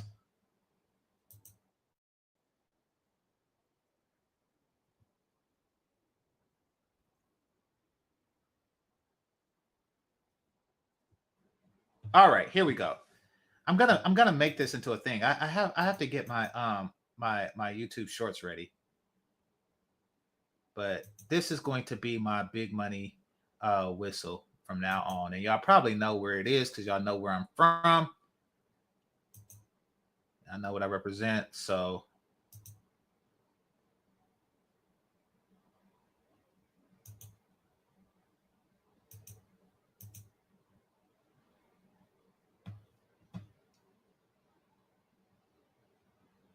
all right, here we go.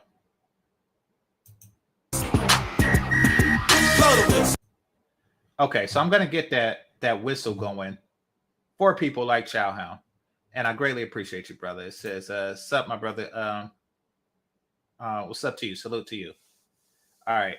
By the way, movie night is still going on. They over there enjoying themselves. So peace to all of them. All right. So let's continue. They're not factoring in what was actually happening at this time. Look at these photos. Got the kids out there protesting because y'all don't have enough money. Protesting for your basic human rights.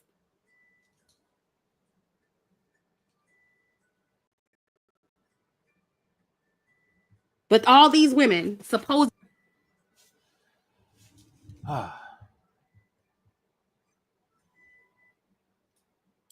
Damn shame. Damn shame. They took their kids out to beg with them.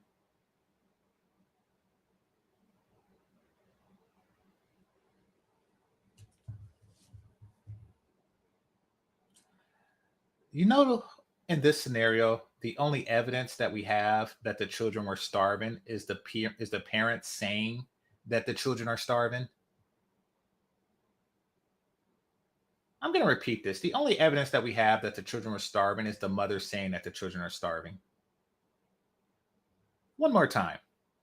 The only evidence that we have that the children were starving was that the mother saying that the children were starving.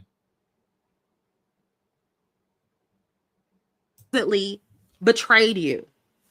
Fuck out of here. Press 1 in the chat room if you ever bought food stamp from a bitch.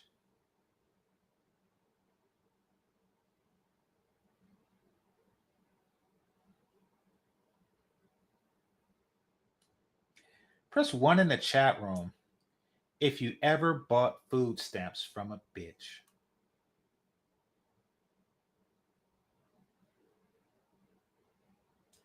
I never actually bought them. Maybe I did and I don't remember. And I don't expect a lot of ones because you have to be of an age to where where they actually use paper food stamps as opposed to EBT now.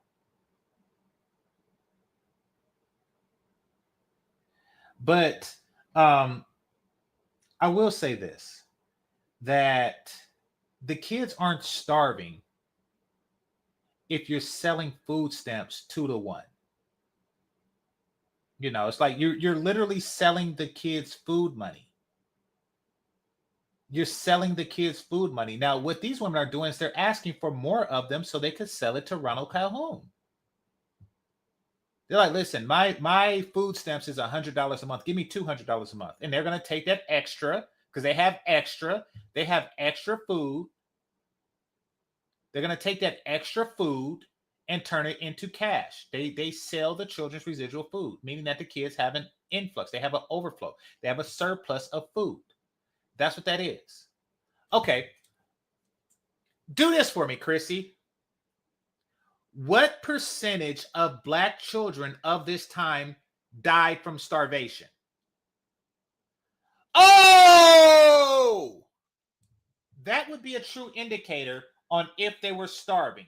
What percentage of Black children in this era died of starvation? I'm going to say this one more time. What percentage of Black children in this era died from starvation? Ever notice that you didn't see this shit during the Great Depression? When it actually made sense?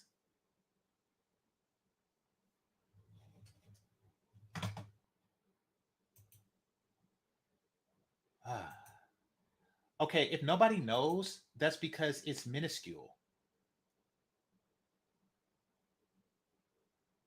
If nobody knows, that's because it's minuscule.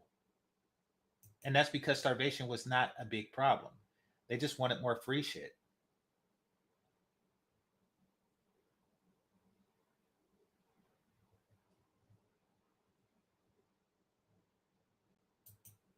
Exactly. Those kids need to stay at home. But instead, she's out raising the next generation of begging ass bitches. This is ridiculous.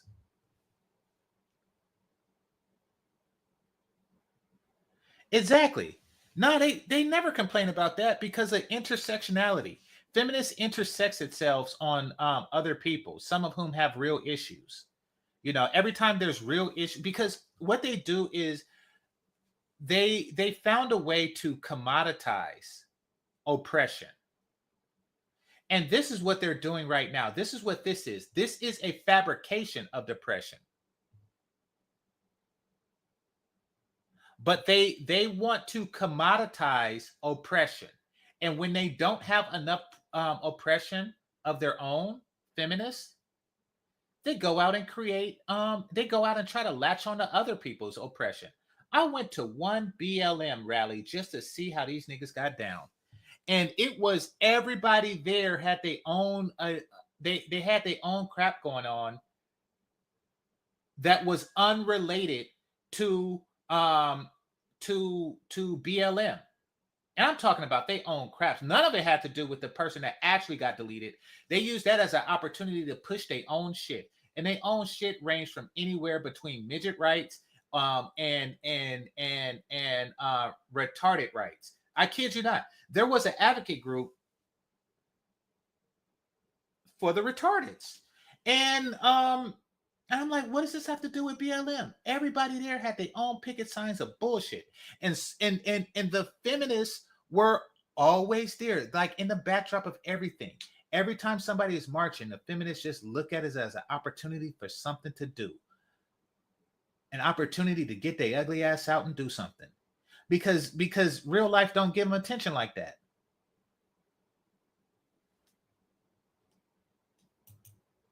You think I make shit up? You think I make shit up? You think that I invented midget rights? I did not, sir. I did not. Go to a protest or rally of any sort, and it's just a bunch of, it's just a bunch of like halflings and retards looking for something to do. That's what's going on. Everybody wants to be a victim now because we pay people for being a victim.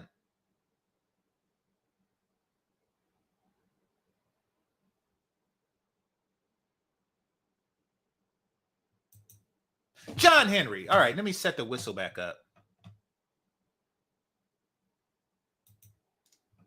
All right. it says, as of 2021, 85% of black men had black wives. Black men who have wives. 85% of black men don't even have wives. Okay, as of 2021, 85% of black men had black wives, and 93% of women had black husbands. These are the people who qualified for each other, because not everyone qualifies for a relationship. Um,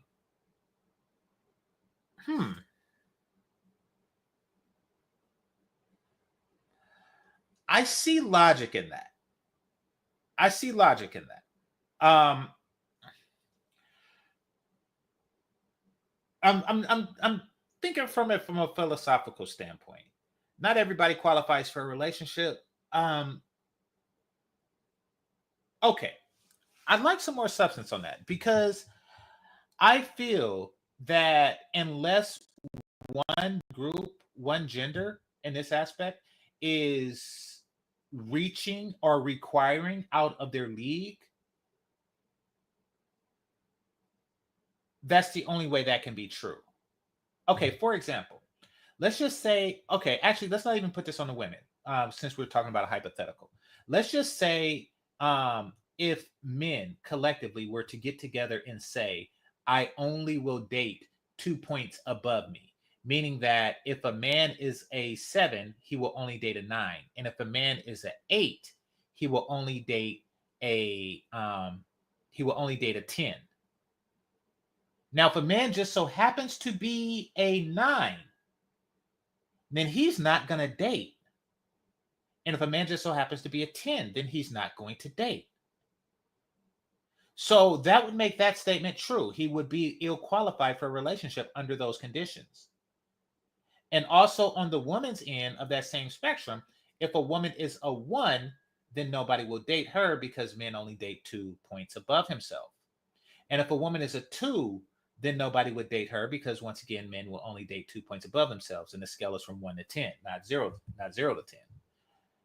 So yeah, that would cause an incompatibility and a lot of disqualified people. However, if people were to pair bond on an equal plane, or reasonably equal plane, then there should be someone for everyone, provided that there isn't an imbalance mass exodus of the market, like a disease that only affects one gender or disproportionately affects one gender, or a war that would disproportionately affect men. Outside of that, I think it should be reasonably even. These people who are qualified for each other's company, depends on who's determining the qualifications. And what you're saying is true. I'm just saying that it can be adjusted, because not everybody qualifies for relationships. Absolutely.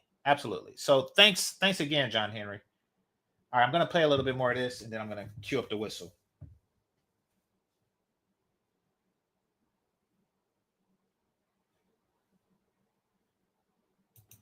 It's just so disrespectful, and it's disgusting to me. It's disgusting. And this is why I burned the cape a long time ago. And, since this is the response to what was happening back then, if you ask me, Black women back then weren't disloyal enough, baby. They weren't disloyal enough. And like I said on my community tab, the biggest mistake they made was staying with poor men and having children by poor men. Because poor men didn't deserve children then, and they don't deserve children now. And I don't care how extreme that. Okay. I feel your logic. Women who have poor children don't deserve food then, and they don't deserve it now. They don't deserve government provisions now. Sounds. I know it's unrealistic to expect poor people not to have children. I know it's a human desire. I get it. I understand the biological clock, ladies. I understand. But well, it's also a nonsensical thing to say. And that's because, for one, everybody's going to find, it's going to seek their own level. But two, the only way the wealthy can be wealthy is if the poor exists. So that's a ludicrous statement. But coming from her, it's normal.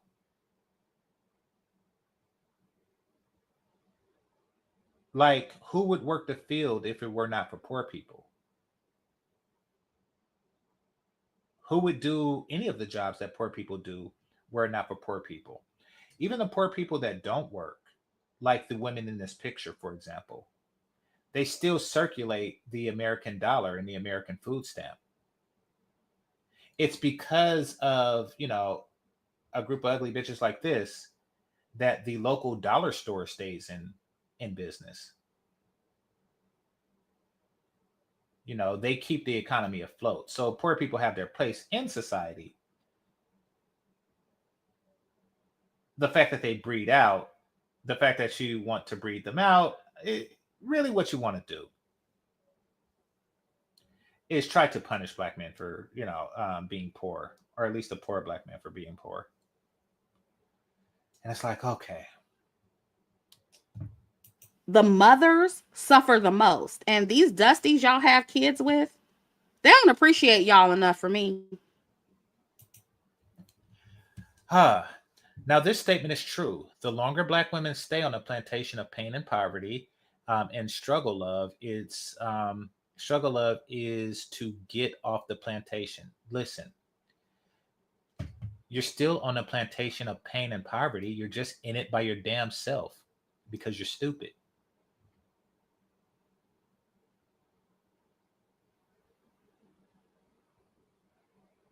Point blank, period. A poor woman would be poor whether she's in a relationship or not.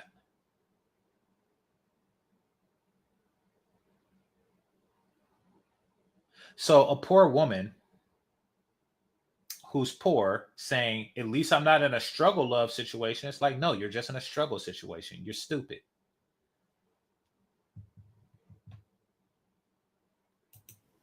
I'm sorry, they don't.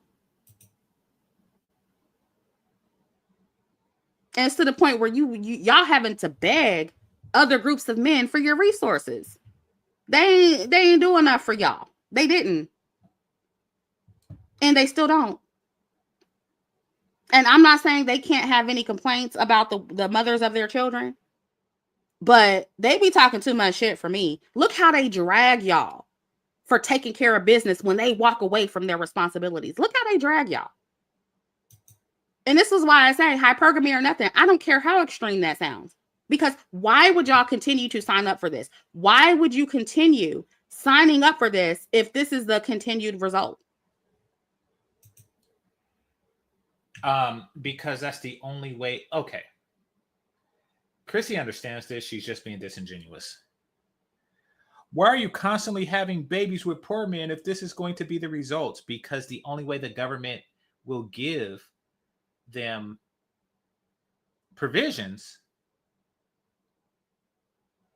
is because they have babies. And quite frankly, the only people that's gonna, impregnate bras like this is poor dudes. Like, you get homeless sperm anywhere. The only people that's going to impregnate bras like this is poor dudes. Or dudes that, aren't looking to take care of their kids. Understand this. Women like this, feminists,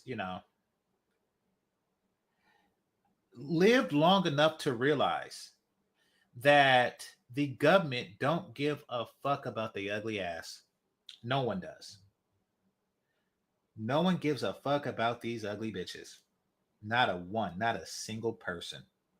If they were kidnapped, there would not be an Amber Alert or anything like that. I'm talking about the adults here. Nobody wants to look at these ugly ass bitches on their carton of milk.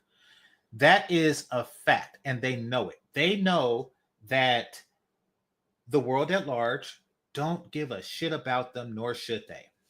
But what they have come to learn is that they do give a shit about their kids, because their kids might actually grow up to be something that's worth a damn. So what they did was they like, okay, look at this. Now you got to care about me because I am the guardian of something that you do care about. That's why they're having these bastards. And that's why some of you were born. And that is the truth. And you know it. And for her to think that we don't know it is ridiculous. We are those kids. We know exactly what was going on through mama's mind. Why? Because her ass was talking on the damn phone, smacking on gum, the whole damn childhood while we overheard it.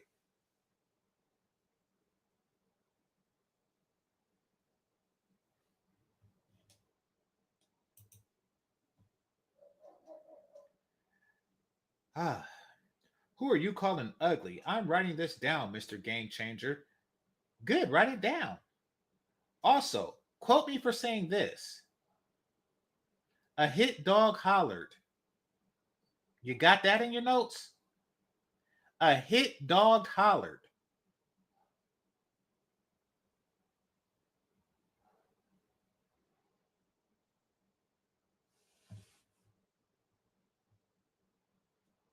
I'm calling these bitches ugly. Looking like Shirley from What's Happening Now?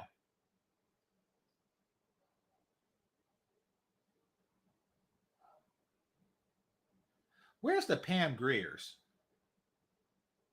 Where's the Dorothy Dandridge? Where's the ancestors of Danica Marie or Chantel Simone or Bella Rings? Where are they, presumably attractive mothers and grandmothers at in this fucking line?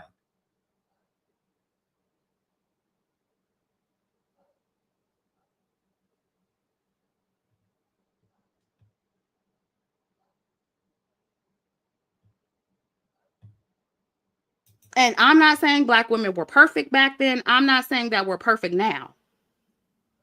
But let's stop acting like Black men were these helpless victims that were just loyal to a fault and they were just sabotaged and betrayed by everyone. Stop it. Stop.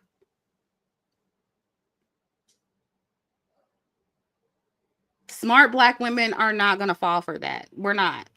It's too much information out there. And it's easily accessible. And I'm quite sure that after this video, the goalposts will continue to move because that is what they always do, ladies.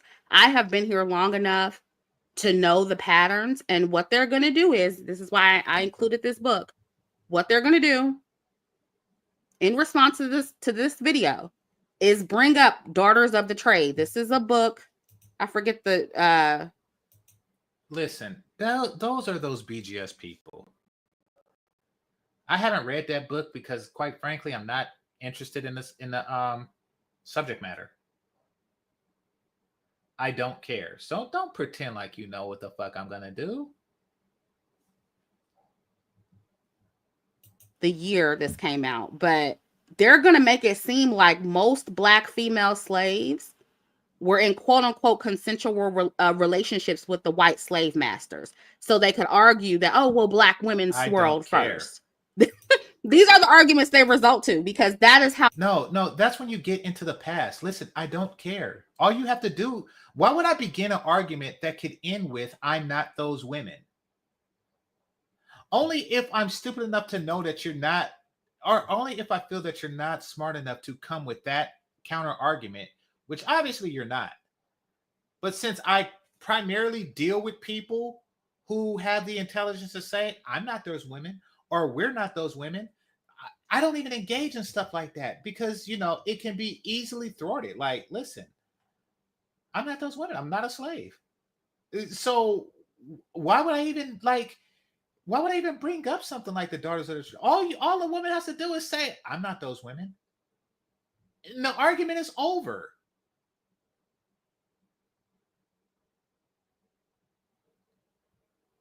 Speaking of the slave trade, we have Ike OGME in here. I laugh because there's people sold mine into this bullshit. That's what I'm laughing. All right, let's continue.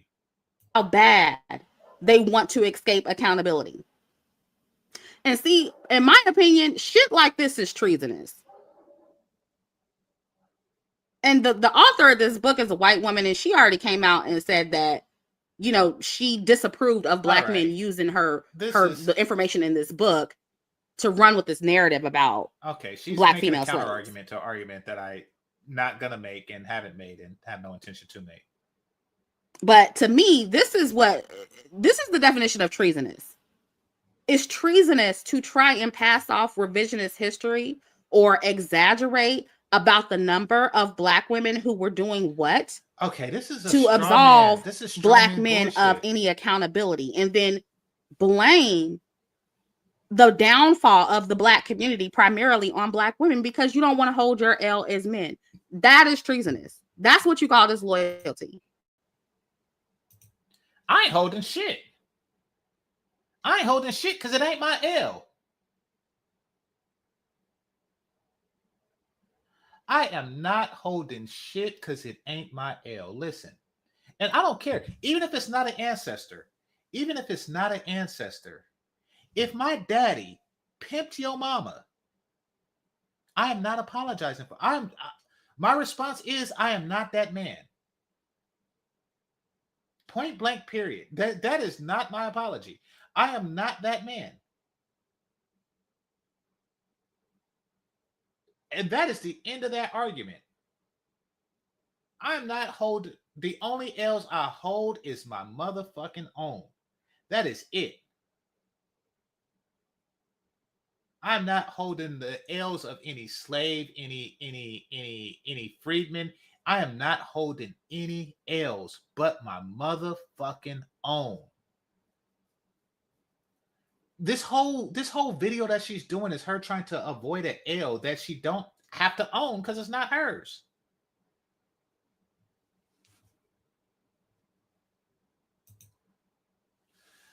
Smart black women don't have unprotected sex with bum men. They do if they want to, get in the system. It's a hustle. Thereby having children who don't have food don't have food to eat due to food and unemployment insecurities. Let us don't obfuscate the facts. Absolutely. And thanks again. Got to get that whistle going. Oh, I know what I do. I'll do that. Okay. Let me set up the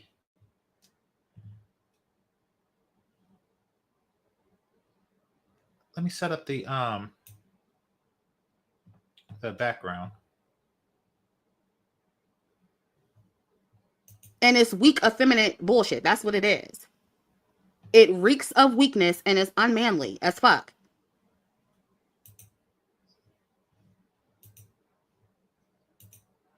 I cannot stand when chicks define masculinity in a way that benefits them and they think we're stupid. It's unmanly. You want to know what's unwomanly? Not swallowing. You want to know what's unwomanly? Gag reflexes. Oh, what the hell is wrong with you? Why do you think we're imbeciles?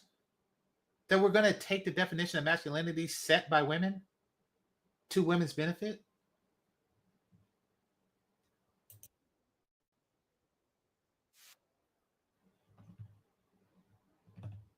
All right. Here, let me get to this. What is that? 48. Okay, so I'm going to present.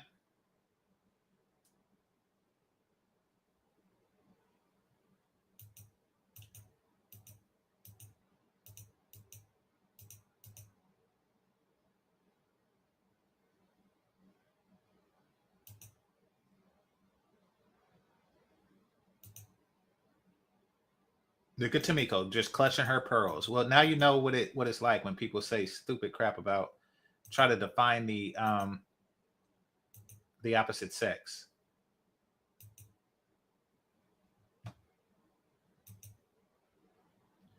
All right, here we go. So John Henry.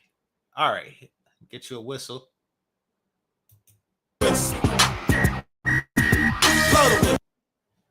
Blow the whistle. Greatly appreciate you. And let's blow it again.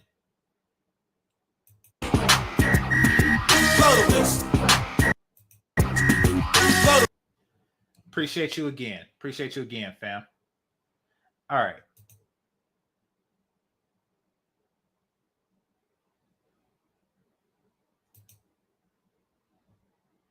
Did you just say what I heard you say, sir?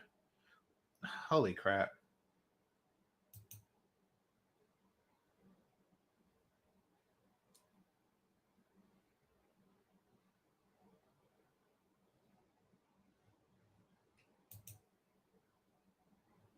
Oh, crap. Here we go again. Okay. That being said, black men do not run around getting black women pregnant. No.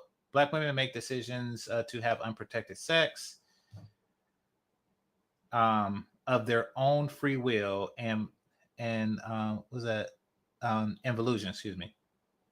Stop the BS, ladies. Absolutely. Especially since they're paid to do so. There's a correlation between the number of people who are paid to do something and the number of people who do said things. I mean, and that's an obvious correlation. That's not, what the hell? Okay, hold on. Something happened. Okay. All right, I'm back. All right, that's an obvious correlation. That's not like a far off conclusion. You know, like there's a correlation between the numbers of butterflies that flap their wings in Africa and the number of hurricanes that happens in Florida. That's like a loose correlation. But no, it's an obvious correlation. Like, oh, you know, when we started paying them to have out of wedlock children, the out of wedlock children birth rate exploded. That's an obvious correlation. You have to be stupid not to see that. You have to be stupid to not make to not make that correlation.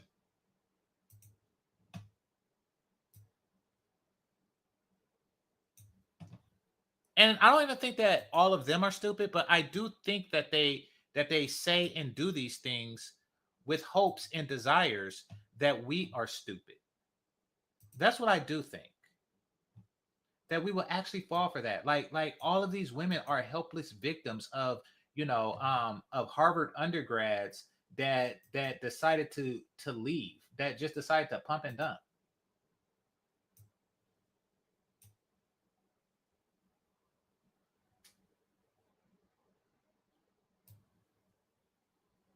Especially nowadays with DNA and tracking and all that crap, you know.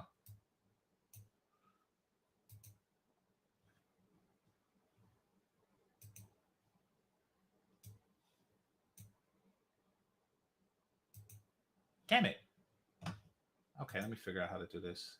There we go. All right. So I'm moving things around so I could get the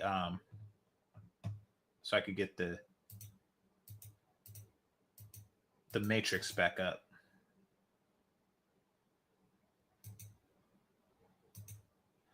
I did not know that y'all was going to show so much love on this Sunday, so I appreciate it.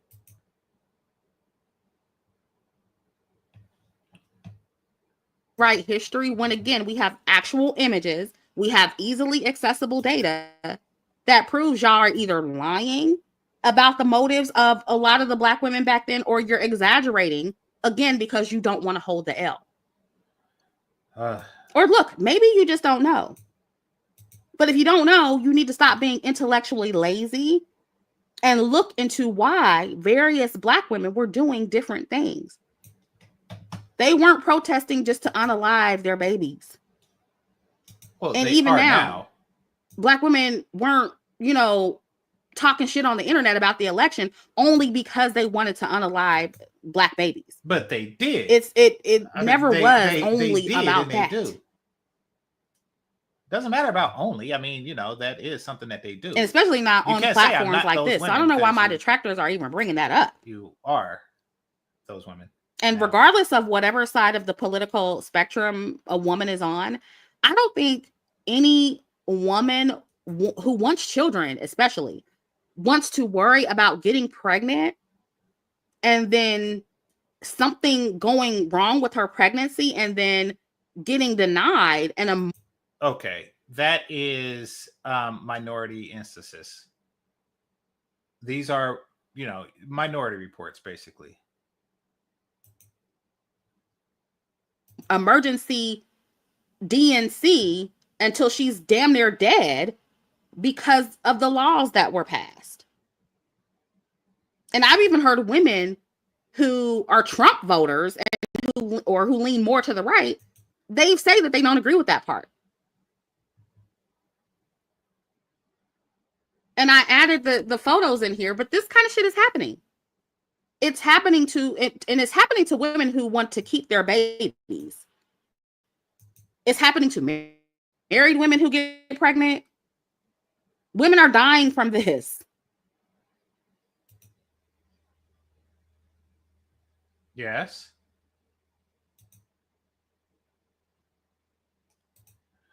Okay.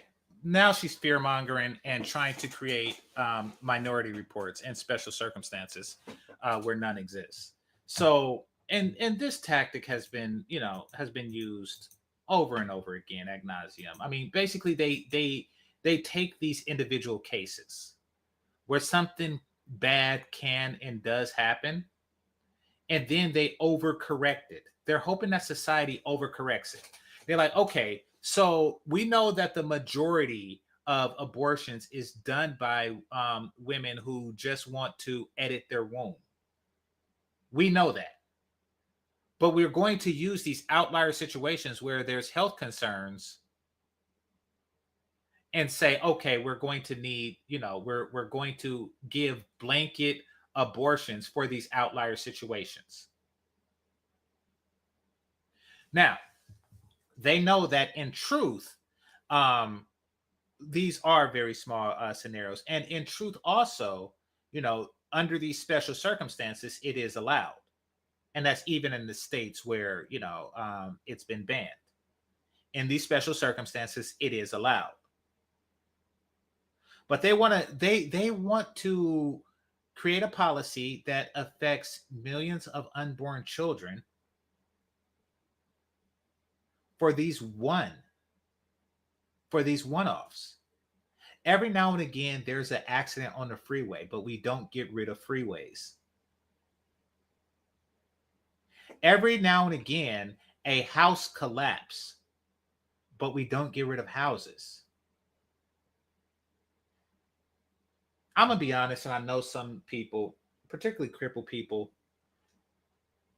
will get upset by this. But unless it's a hospital or something like that, do every single place have to have a wheelchair ramp?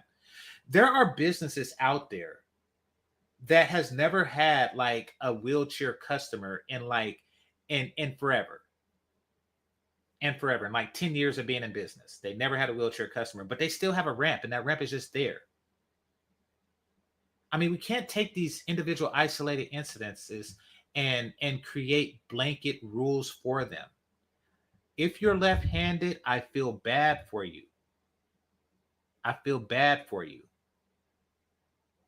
But I mean, should you make all books convenient for you?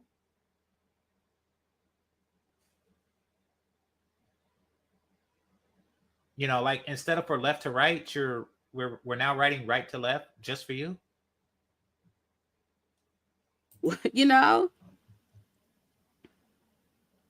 And so it's normal for women to be concerned about that. That's very normal. Who cares if it's, the minority? It's a small percentage. Black men who get unfairly unalived by the police. Everybody cares that if it's a minority. To not overcorrect. Oh, by the way, can y'all hear her? I'm playing it now. That's a rare occurrence. Okay, she just said that's a rare occurrence. Tell me if y'all heard her say that. So I know if I could, because right now the way I want to set up is to where you can hear her, but you see this background. Okay, so y'all do. Perfect. All right. So now I can start entering people into the matrix. By the way, by sending Cash App Super Chats, that is the way to get into the matrix. I greatly appreciate your patronage. All right. That's a small percentage. Are Black men still worried about that? Yes. Okay. So, and I believe that defund the police or just not having a police force would be an overcorrection and would cause more problems then it would solve. Like if they completely got rid of police officers, black men could look around and say, yeah, at least we're not getting shot by police officers. That would be dumb. That's why I don't believe in overcorrections. And really, it's black women who say stupid shit like that. Because it can happen to you. It can happen to anybody. Femicide is also a rare occurrence. It won't happen to most women, but that doesn't mean it can't happen to you. Am I correct?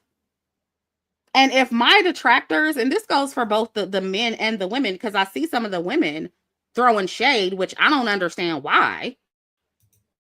But I see, you know, some of the women too throwing shade. Well, we know why that is. I mean, they're in heavy competition with this platform. So even when I'm doing videos that don't have anything to do with them, they find a way to throw shade at everything I say. My strategy videos, my femininity content, like, girl, shut up. Ain't nobody worried about you. Ain't nobody talking about you. And I'm always going to be here. You're not going to run me off YouTube. You're not going to stop me from talking about what I want to talk about. You're not going to stop me from covering similar topics. Get over it. You can't be the only one on here. Get over it.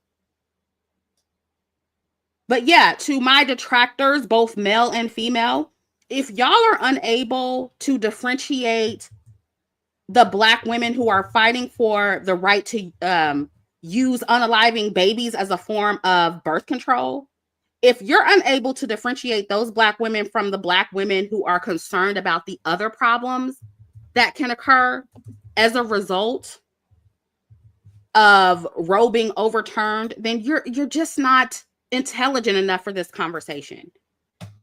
You're not intelligent enough for this conversation. Okay. You're not intelligent enough for the conversation if you feel that in any way, shape, or form, this has something to do with baby deletions. This doesn't. This really has more to do with a woman's desire to have superior rights than men. Abortion is an ability, the right to economically disassociate yourself from your responsibility is one that men don't have. So women are going to champion it. This is something that we can do that they can't. That's what it's really about to these women.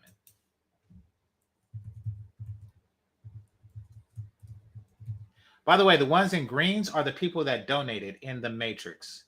Take a look at your phone or your tablets or whatever to see what I'm talking about. All right, so. You need to stop listening to me. You need to stop addressing me because you clearly don't have the range for this conversation. And frankly, that's not my problem. That's your problem. It's not mine. Mm-hmm. Because we as black women, we should be able to come online and have a nuanced conversation about this. We should be able to voice our concerns with the flaws on both sides of the political spectrum. We shouldn't be forced into choosing one extreme or the other, especially if neither party is going to significantly improve the lives of black people and black women. I don't have to choose one side or the other. And who gonna make me? I don't have to choose one extreme or the other just to appease a certain group. And that goes for my black male detractors and black female detractors. I don't know who y'all think y'all are. Y'all don't control me. Oh, crap. If I want to have a nuanced conversation about politics and not cape for one political party like a fucking idiot, because let's be real, the most strategic thing for black women to do. I don't know who she's talking about. I really don't. I don't know who she's talking about because I don't watch her. This caught my attention, but typically I don't watch her. So she apparently has a list of very particular enemies, or she's just like creating straw people.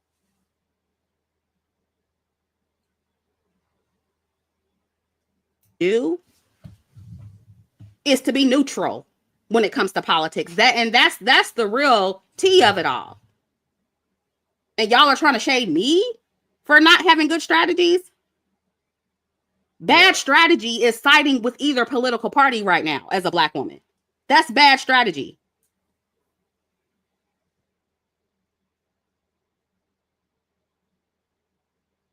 And for the women who say, oh, well, you shouldn't criticize white women, they're your allies. Okay, don't y'all criticize white men all the time? Like, that's what's so crazy to me. Black women actually telling me, I just checked the likes, that it's bad strategy to do a video with any criticism of white women. White men run shit, and all y'all do is criticize white men.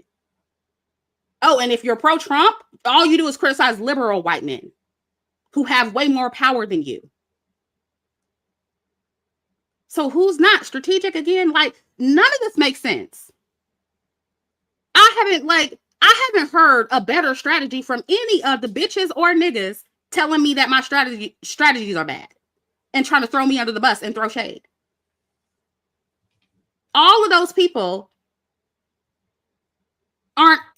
Okay, she's going off. I'm probably just gonna fast forward because she has personal things that I don't know anything about, so the conversation's kind of like dull now. Let's see what Lemaire Flanagan is talking about. Let's see.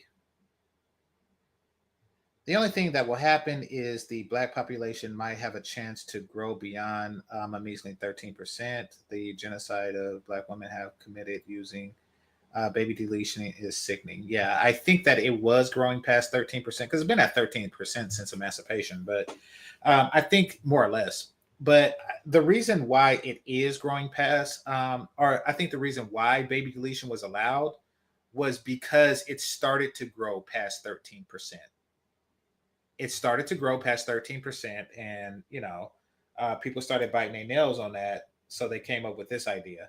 And guess who fell for it? Hook, line, and sinker. And by hook, I'm talking about the device they used to actually delete the baby. Anyway, actually, I think they use all three of those devices: a hook, a line, and a sinker. But who knows? I am not that person. Abortion should be used if the health of the mother is a factor and not for the avoidance of consequences due to reckless, unaccountable behavior. FYI, you can't protect what you can't correct. Yes, agreed. Agreed on both accounts. It should be here. Let me put another one in the matrix for you. But yeah, it should be used for that reason and with that purpose.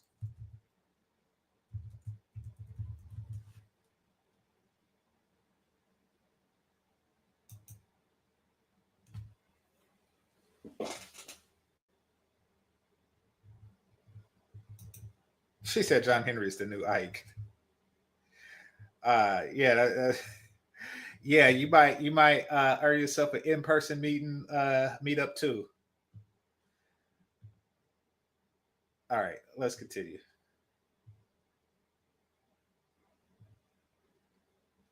Even close to being as strategic as we are over here. Not even close. And you think you can say something to me? You think you can try to school me? Bitch, please. Get out of here. Discussion and intelligent dialogue about politics or anything at all. And that's your problem. To I women. don't know who in the hell young Black women. Have I not done that? I've also called out Black feminists and their bullshit. You've heard me call them out many times. I've called out Black trans. Okay, this whole video was a justification of Black feminism. I'm gonna move past this.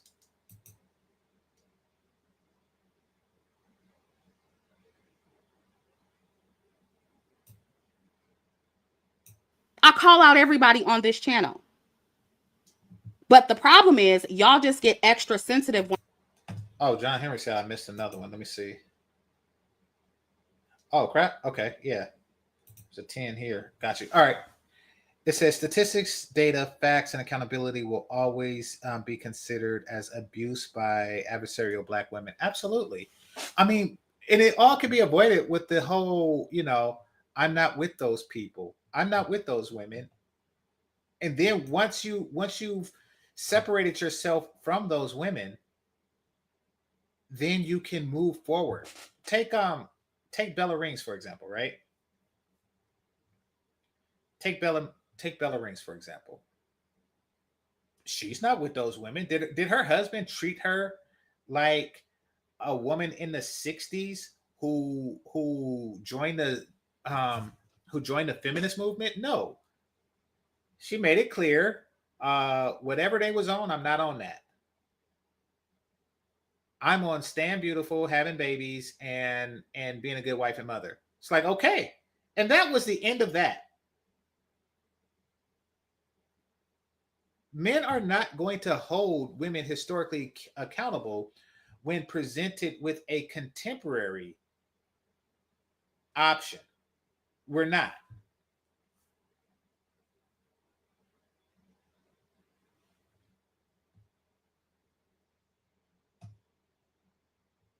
So absolutely. Thanks for pointing that out. When I call out black men, that's the problem. And you want me to coddle black men. You want to be exempt from being called out. That's not going to happen. I don't know when y'all going to learn, but everybody gets it over here. Oh, you're talking about something else. Okay. And what I do know is that most of the black male detractors that I have, you cannot call out black men ever without tying what they did wrong to a black woman or a white man in some way. You cannot do that. And I challenge you to do that. Okay. I challenge you to go on your channels, talk about a failure, and don't blame anybody else for that failure. That is my challenge. And I bet you they can't do it. I bet you they can't. Okay. Literally nothing is the black man's fault according to them. But we have to come on our channels and always acknowledge when black women make mistakes and always acknowledge when black women. I didn't ask you to do that shit. I really didn't. I mean, if you're going to talk about that, you should acknowledge it as a mistake so you can move forward.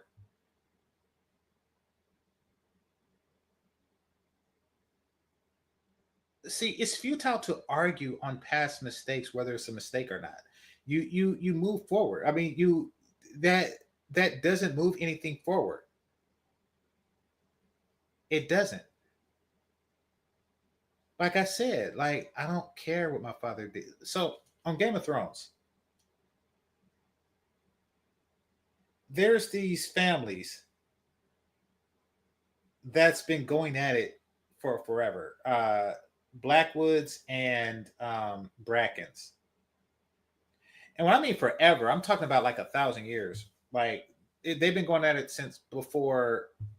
Well, I'm not going to go into the history of Game of Thrones, but they've been going at it for a long ass time. You've seen them on House of Dragon too.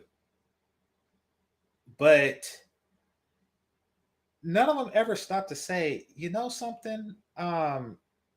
Whatever my daddy did to your daddy and that mama did to that mama, listen, that's beyond the point. You know, we can move forward or we can continue, you know, on some past bullshit. But they choose to continue on past bullshits, trying to pretend like something that happened didn't happen. Like, you know, you can admit it and move on, or you cannot admit it and move on. But move the fuck on.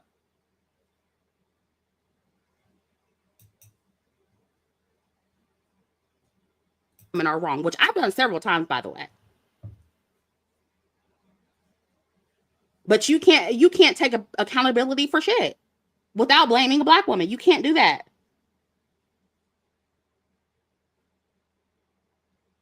And this is exactly why I am not the same Chrissy that I was when I first came on YouTube.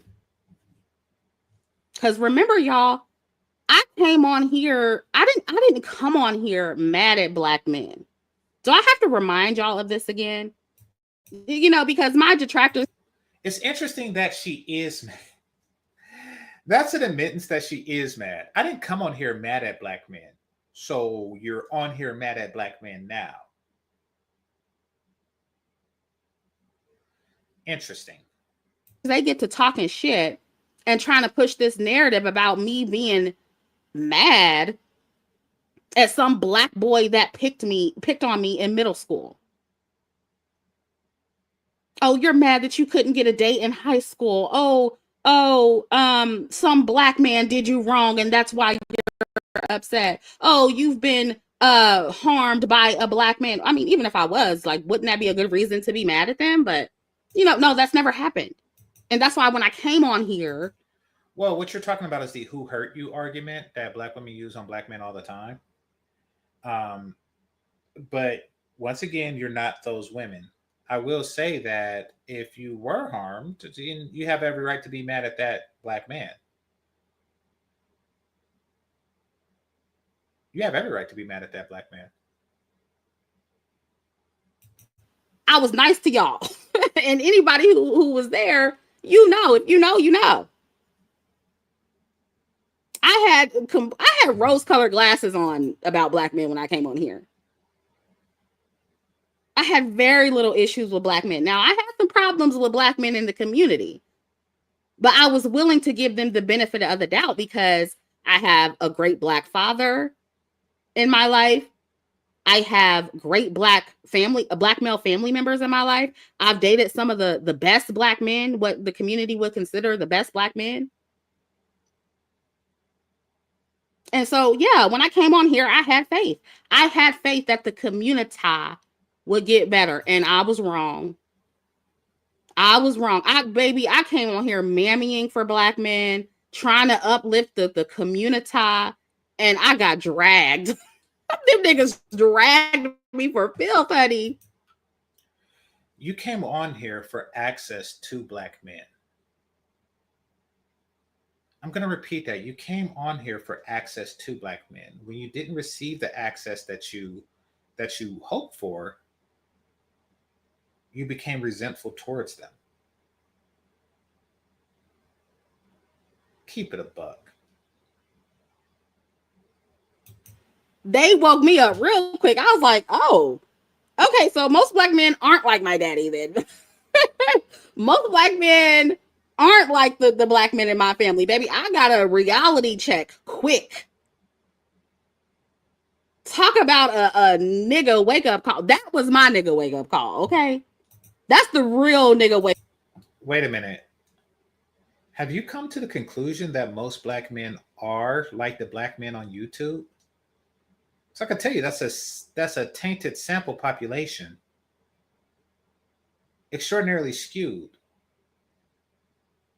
Any smart person would know that.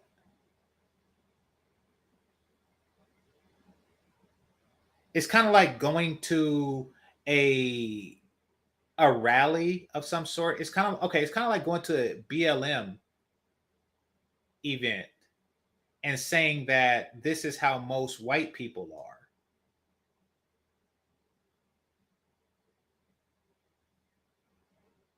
That, it's like going to a baseball game and saying most people like baseball. That's a very skewed population. Why would you come to a space where people discuss relationships and say that most men think like that? Most black men think like that.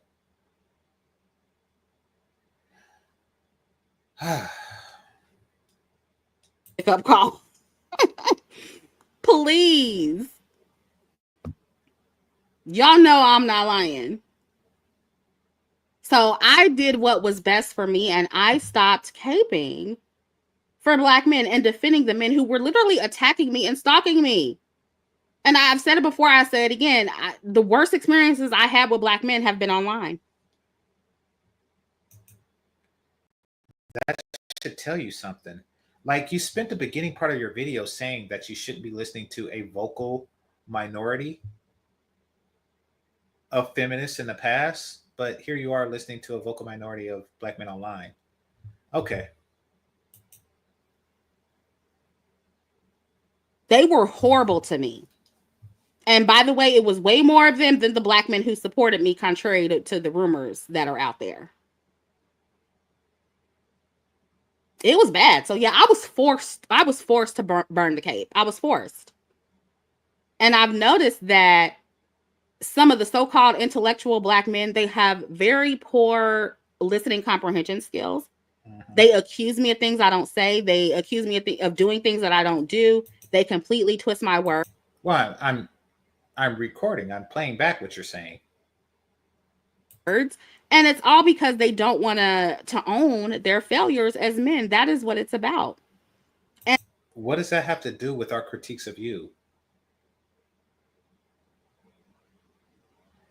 Well, it means that we're not going to fall for your deflection, which is what you mean when you say failures as men. That's that's a deflection. We're not falling for that.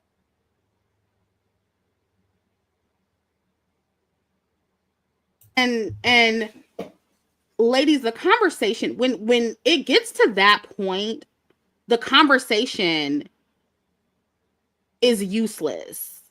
You know what I'm saying? Because it's not built on truth. It's not an honest conversation at that point. And I learned that a long time ago, which is why I stopped going back and forth with Black men on this platform. And again, this is... So D Squared brings up an excellent point. She says, that's all men, honey, when she said we don't practice active listening skills. And she's right. She's right. And it's not because we have a short attention span or anything like that. Quite frankly, we just don't give a shit what you have to say when you have clothes on. We really don't, So what we do, because y'all talk a lot, what we do is we listen to the last two words that you say and then respond to those two words. We don't want to hear all that shit. We really don't. Listen, back in the house phone days, I used to do that a lot. Y'all talked a whole fucking lot, Like, I would literally put the phone down, make myself a sandwich, and come back, and y'all still talking. Y'all still talking. I was just amazed. Well, my sister was like that too, just on the phone, like blizz blazz and him hamming, like what the hell?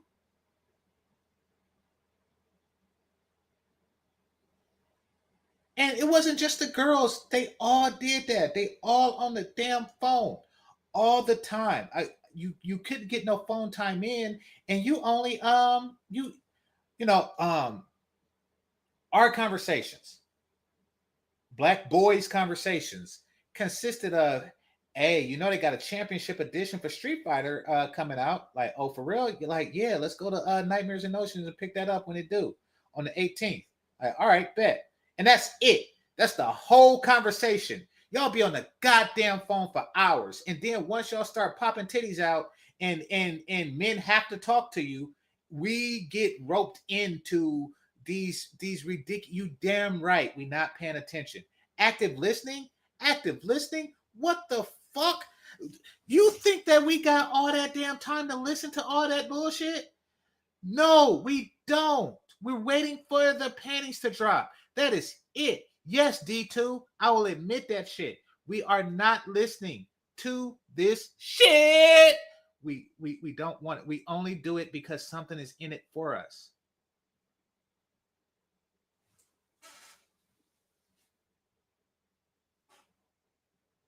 This video is not for them per se. It's a response, but it's more so for other Black women. Because a lot of y'all are repeating these niggas and they're lying to you. A lot of you are internalizing a lot of shit that they say. And it's not factual information. It's ahistorical information. I don't expect them to humanize Black women or ever give Black women the benefit of the doubt. I don't expect them to do that. So this video is more so for y'all.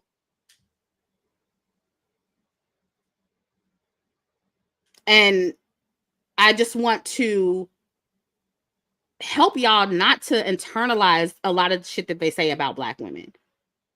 You get what I'm saying? Because a lot of it has nothing to do with you. Like, even in some of the responses from my detractors, a lot of that shit didn't have nothing to do with me. I don't have children. I wasn't there to use welfare to take Black men out the home. I didn't do that shit. Thank you. That's all. That's all you fucking had to say. Holy crap, she finally said it. Oh, mind you, I'm watching this part fresh. I only seen like the first 10 minutes of this. I only seen the first 10 minutes of this. And everything else I'm watching new with you. But she finally said the thing that, listen, all you got to say is, I'm not with those bitches. That's it. And then the conversation is over. But you had the whole conversation and now you're saying it. Yes, chaos. In honor of the people who support it, I'm putting the matrix up so you can see their name in the thing. Damn it, chaos.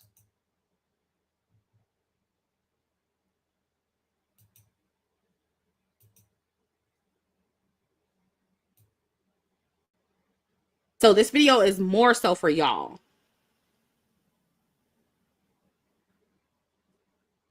And I just want to help y'all not to internalize a lot of shit that they say about Black women. You get what I'm saying? Because a lot of it has nothing to do with you. Like, even in some of the responses from my detractors, a lot of that shit didn't have nothing to do with me. I don't have children. Look at this. My cape has been burned since high school. I'd say junior year when I was 16, 17. You're fat. I could see it in the thumbnail. You're fat. Nobody cares about your cape. Your panties is an Asian woman cape. Like, you are big.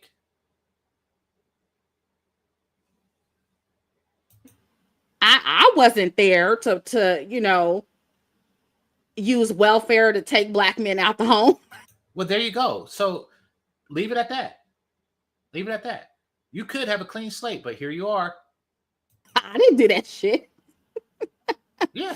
And that didn't even happen. But I wasn't there to do it. I'm not going to internalize that shit. I never unalived a Black baby in my womb. Well, there you go. So leave it at that. You could have left it at that.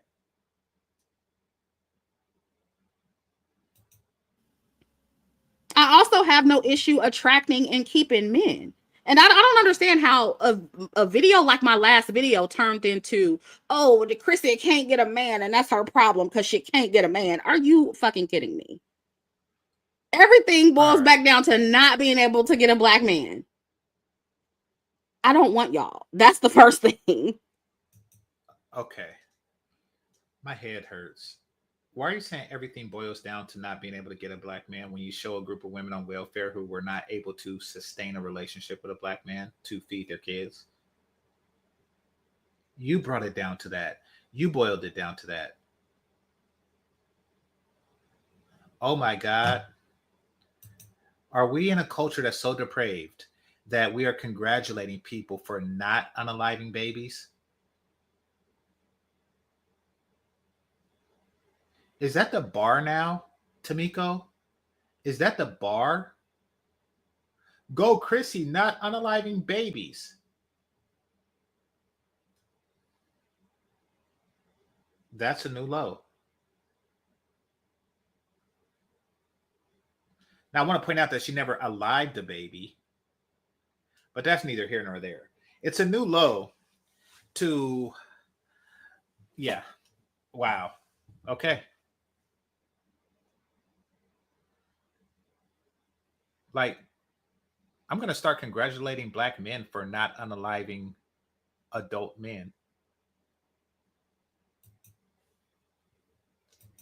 Because I'm completely turned off of Black men. We already talked about that before. I understand. But other than that, you know, I never had an issue attracting Black men. I don't have an issue attracting any man and keeping a man. And even when I was single, I was still a happily single person. I'm always happy in my solitude. I'm very content in my life right now. So all these problems y'all trying to project on me, and you know, another thing that's wild to me is that the same men who are calling me and the women over here so undesirable and unmarriageable and ugly and fat and calling me a spinster and all this stuff. Well, if a woman is fat, then she's fat. The same women that are calling women over here are ugly and fat. If she's ugly and fat, then she's ugly and fat. Now, ugly is subjective, but fat isn't. So I don't see the issue.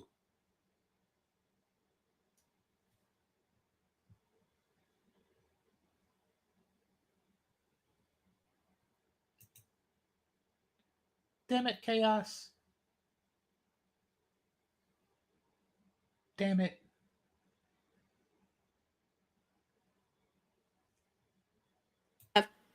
They are the same ones saying that we should stand by black men and be loyal to them.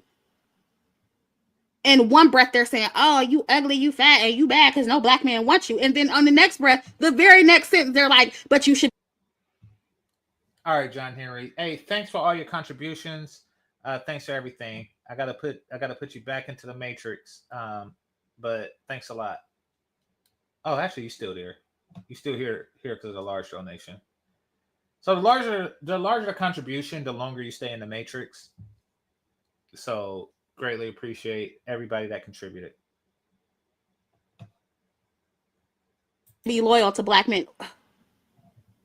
Be loyal to the men who are calling me a fat, ugly spinster. I don't know if you're any of those things. I really don't. Like, seriously, how would me being loyal to men like that benefit me? Child, it's the entitlement for me.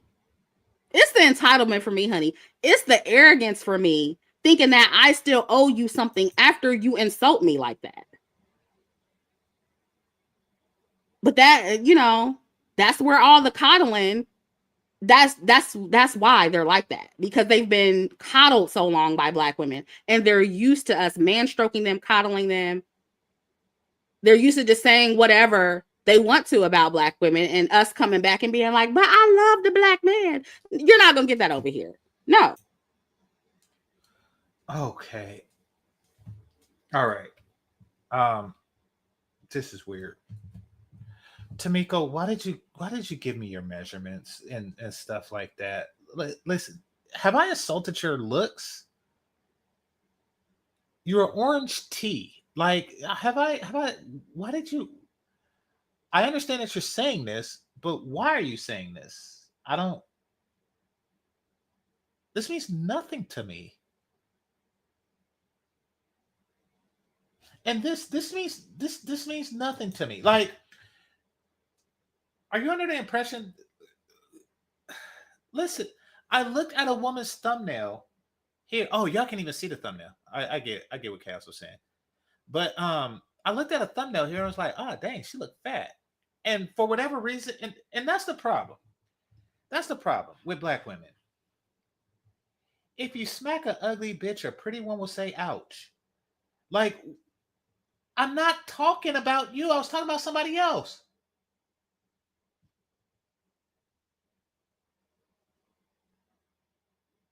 What the fuck was that?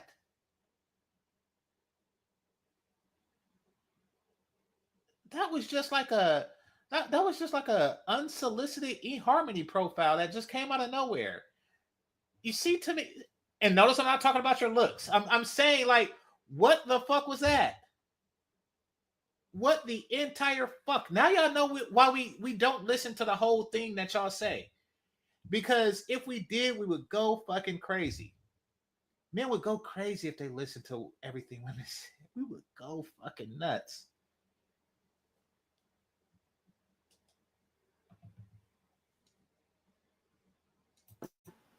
No.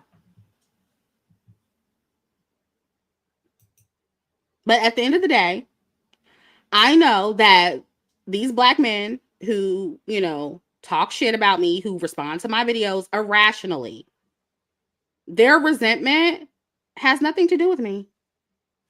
It has to do with their own inferiority complex about being black men who are at the bottom of the racial and economic hierarchy. That is their problem, ladies. And they're taking it out on black women. They're taking it out on black women of today and black women of the past. Or they actually are fat. This is amazing that a black man could call a fat black woman fat and she say that, oh yes, this is because of your social economic blah blah blah blah blah blah blah blah blah. No, it's because you're fat.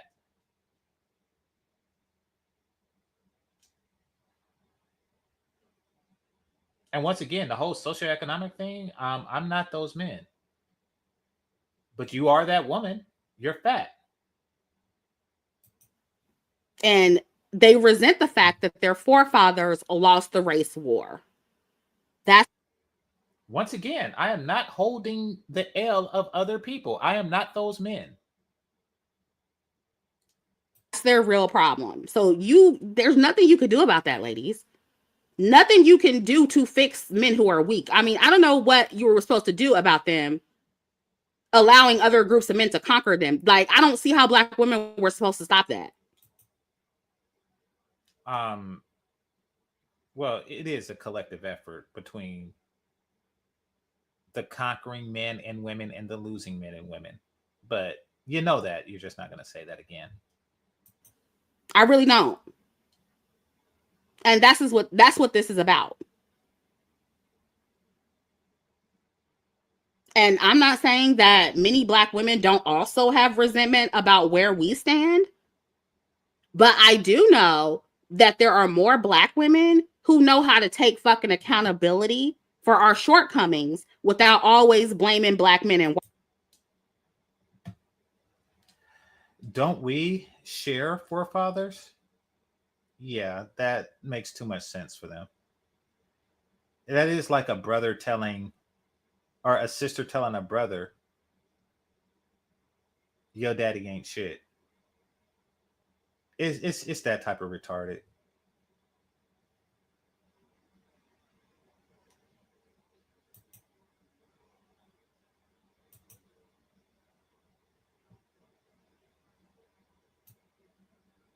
But I do know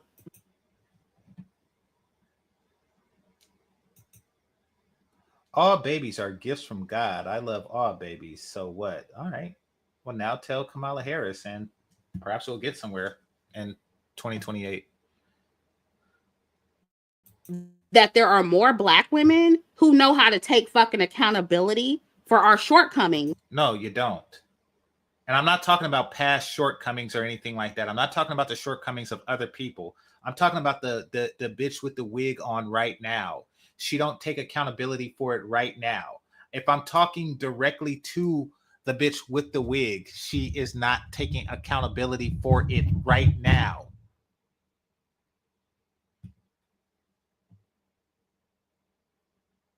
Without always blaming black men and white people. There are several platforms, several channels on this app ran by black women that criticize other black women, hold black women accountable, straight up drag black women, other black women. I mean, I don't even have enough fingers to count how many channels there are ran by black women that are just made to chastise black women and get donations from black men.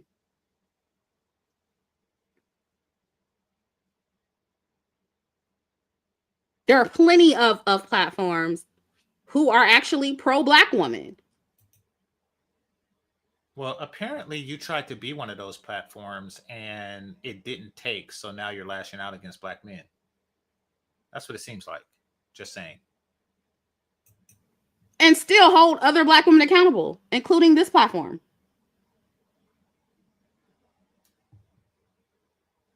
And even though black women, we don't always make the best choices, even though we do some of the most backward ass shit, at the very least, most of us try to create spaces for improvement and advancement.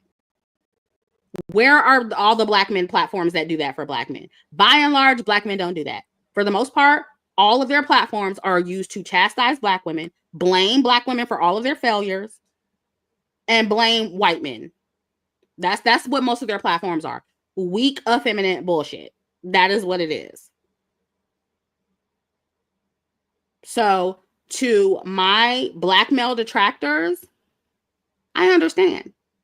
That's good. I understand that you are projecting.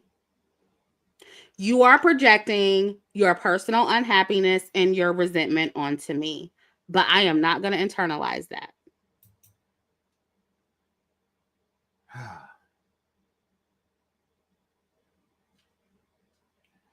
When people talk like that, that's just their way of ignoring you.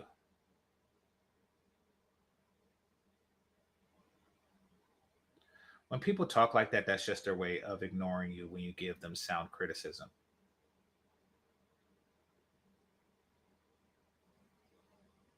Somebody say something like, you shouldn't spend so much money on clothing.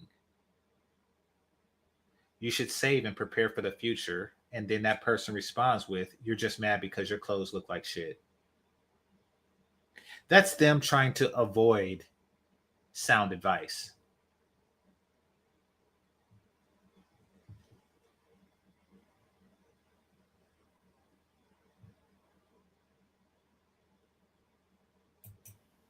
I am not going to make your failures my problem. And you shouldn't either, ladies.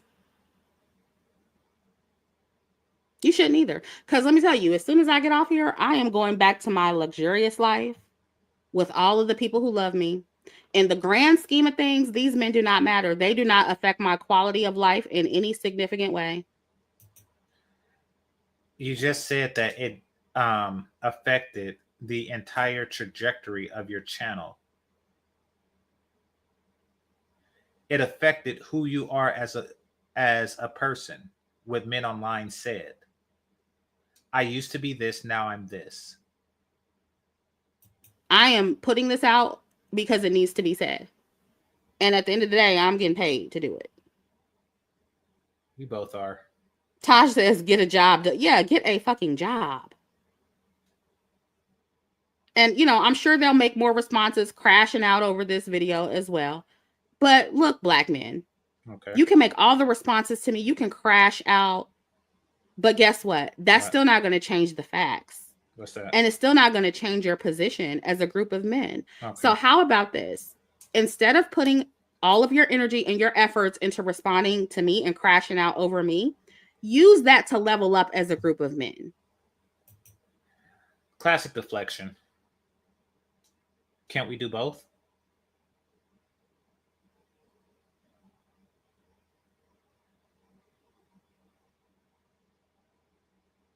Classic deflection. This is her way of saying, ignore what we're doing. Y'all go do something and ignore us, what we're doing. Classic deflection.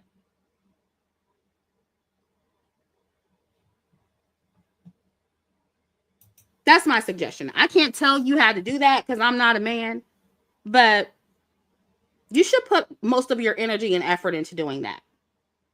I'm quite sure you'll get much further that way. I'm quite sure you will.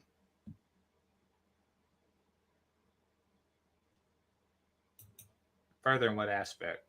I'm confused. Further in what particular goal are you referring? Yeah, or like Taj is saying in the chat, get a job.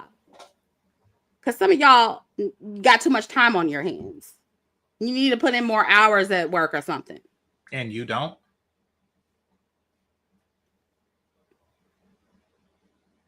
So ladies, if you're watching the playback, and you know, just when you think about it, come back to this video, this live stream later. And in the comments, I want you to share the stories that you've heard from Black women in your life that grew up in the 50s, 60s, and 70s. Women who, you know, were adults at that time. Particularly, you know, specifically in the 60s and 70s. Because a lot of those women are still alive.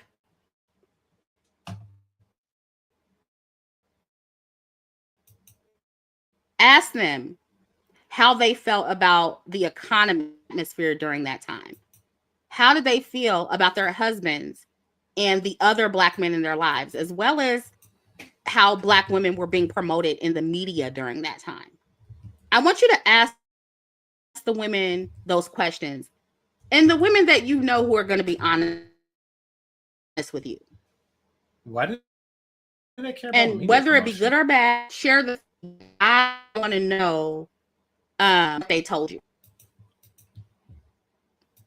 because nobody's making this up. And maybe we need to start interviewing some of these women. I thought about interviewing my mom a long time ago and putting it on Patreon and memberships. I don't know. I still might do that. I don't know if I want my mama's voice out there like that. I ain't gonna lie. I'm a little protective, okay? But I kind of want to interview her. Maybe I'll do a voice changer on her. I don't know. Because I tell you, that woman has stories for days. In the 60s and 70s, stories from her mother, my grandmother, my great grandmother. It's just a lot. Y'all saying don't do it. Yeah. That's why I was, I haven't done. It'll be such a good video with so much information. Because her memory is so good. Like she's a very good storyteller too. All right. I don't want to hear more anything else about your mama. That's the end of the show anyway. That's the end of her part of the show, I should say. All right, let's read some of these comments. No matter what, I wish all my Black people one day learn how to be happy with things. I do too. So we agree to agree. All right. Let's see. No group level up without the other half. She mentioned that earlier, so she knows that. See, okay, random. Let's talk about that for a second. No group levels up without their other half. That's what these midwits, I think you mean nitwits or something, aren't getting. No, she gets that. She gets that. She even said it in this very video. But what she's trying to do is she's saying, why don't y'all go and try to level up by yourselves? That's why we continue with our agenda. That's why it's busy work. It's a distraction.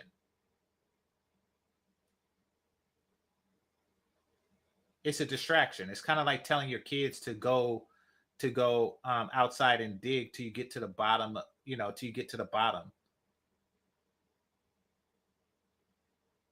Now, that that is bottomless. They're, no matter how long they dig, they're never going to get to the bottom of the earth. So that's what that is. It's a dummy mission. Why don't y'all go focus on leveling up the community without us? Like, excuse me? Focus on whatever the fuck I please.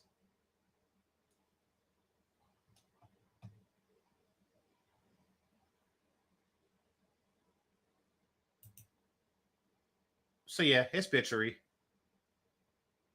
The loathing of Black women is so sad. All right. Fuck, she's talking about most Black male run channels. Yeah. Well, she's only gonna. Why would she see a Black male tech channel?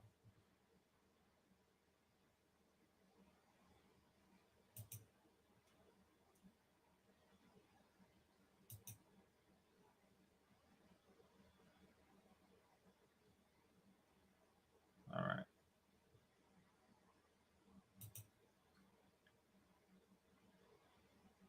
Black women were brought here to be breed mares, bed wenches, and domestic help. Okay. No one expects whatever it is she's talking about for Black women. I mean, we were brought here to be laborers. I mean, I'm not those men. They're not those women. JB Design says, they say we at the bottom, but I never felt like that. That's because you're not, Once again, we're supposed to receive the L's of others. Hell, most of the Black men I know have money and non-Black wives and girlfriends. Well, there you go.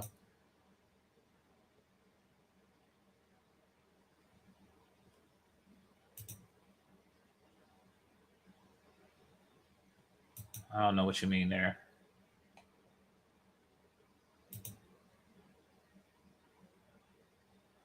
You see, if Black men were coddled by Black women, why would have higher standards as a group of men? I see black men getting with lower end women of other groups simply because they're nice to them. Men, yeah, absolutely, absolutely. So the whole myth of black men and boys being coddled, it's not. It's largely that they are just being deliberate.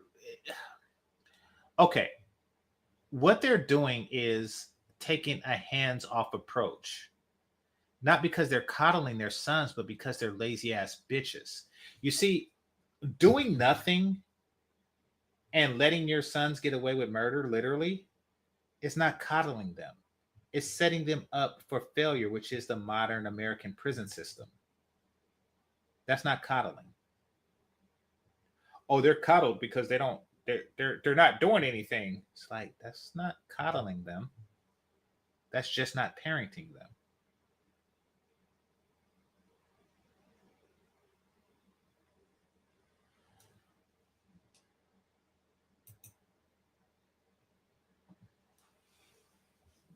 What's up, my boy?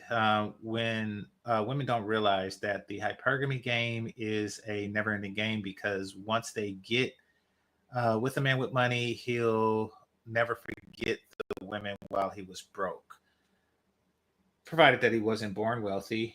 Yeah, I could see the truth in that.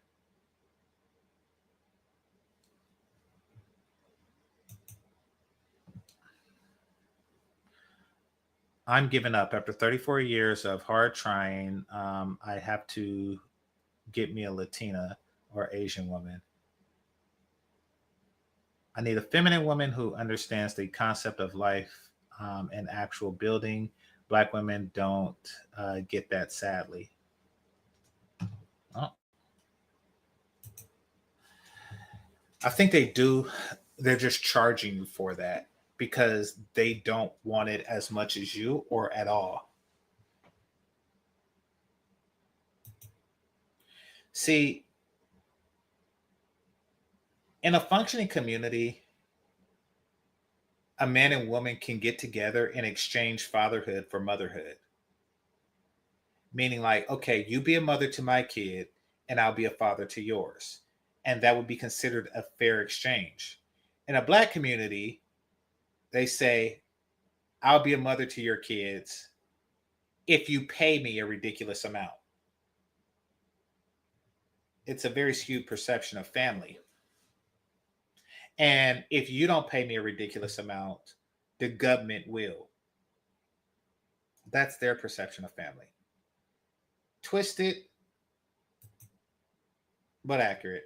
All right, last one. I wish everyone on this live stream a happy Sunday and great Christmas, you as well, and Kwanzaa. May you have great health, happiness, and peace on earth. Goodbye. And that is a good note to end on. All right, so I'd like to thank all the generous people who are in the Matrix right now. And I'd like to thank the Cash App, Super Chats, managers and moderators, those who are listening silently, and those who participate in the chat. Make sure you hit that like button on your way out. And this is GameChanger 00100. Game over. Peace.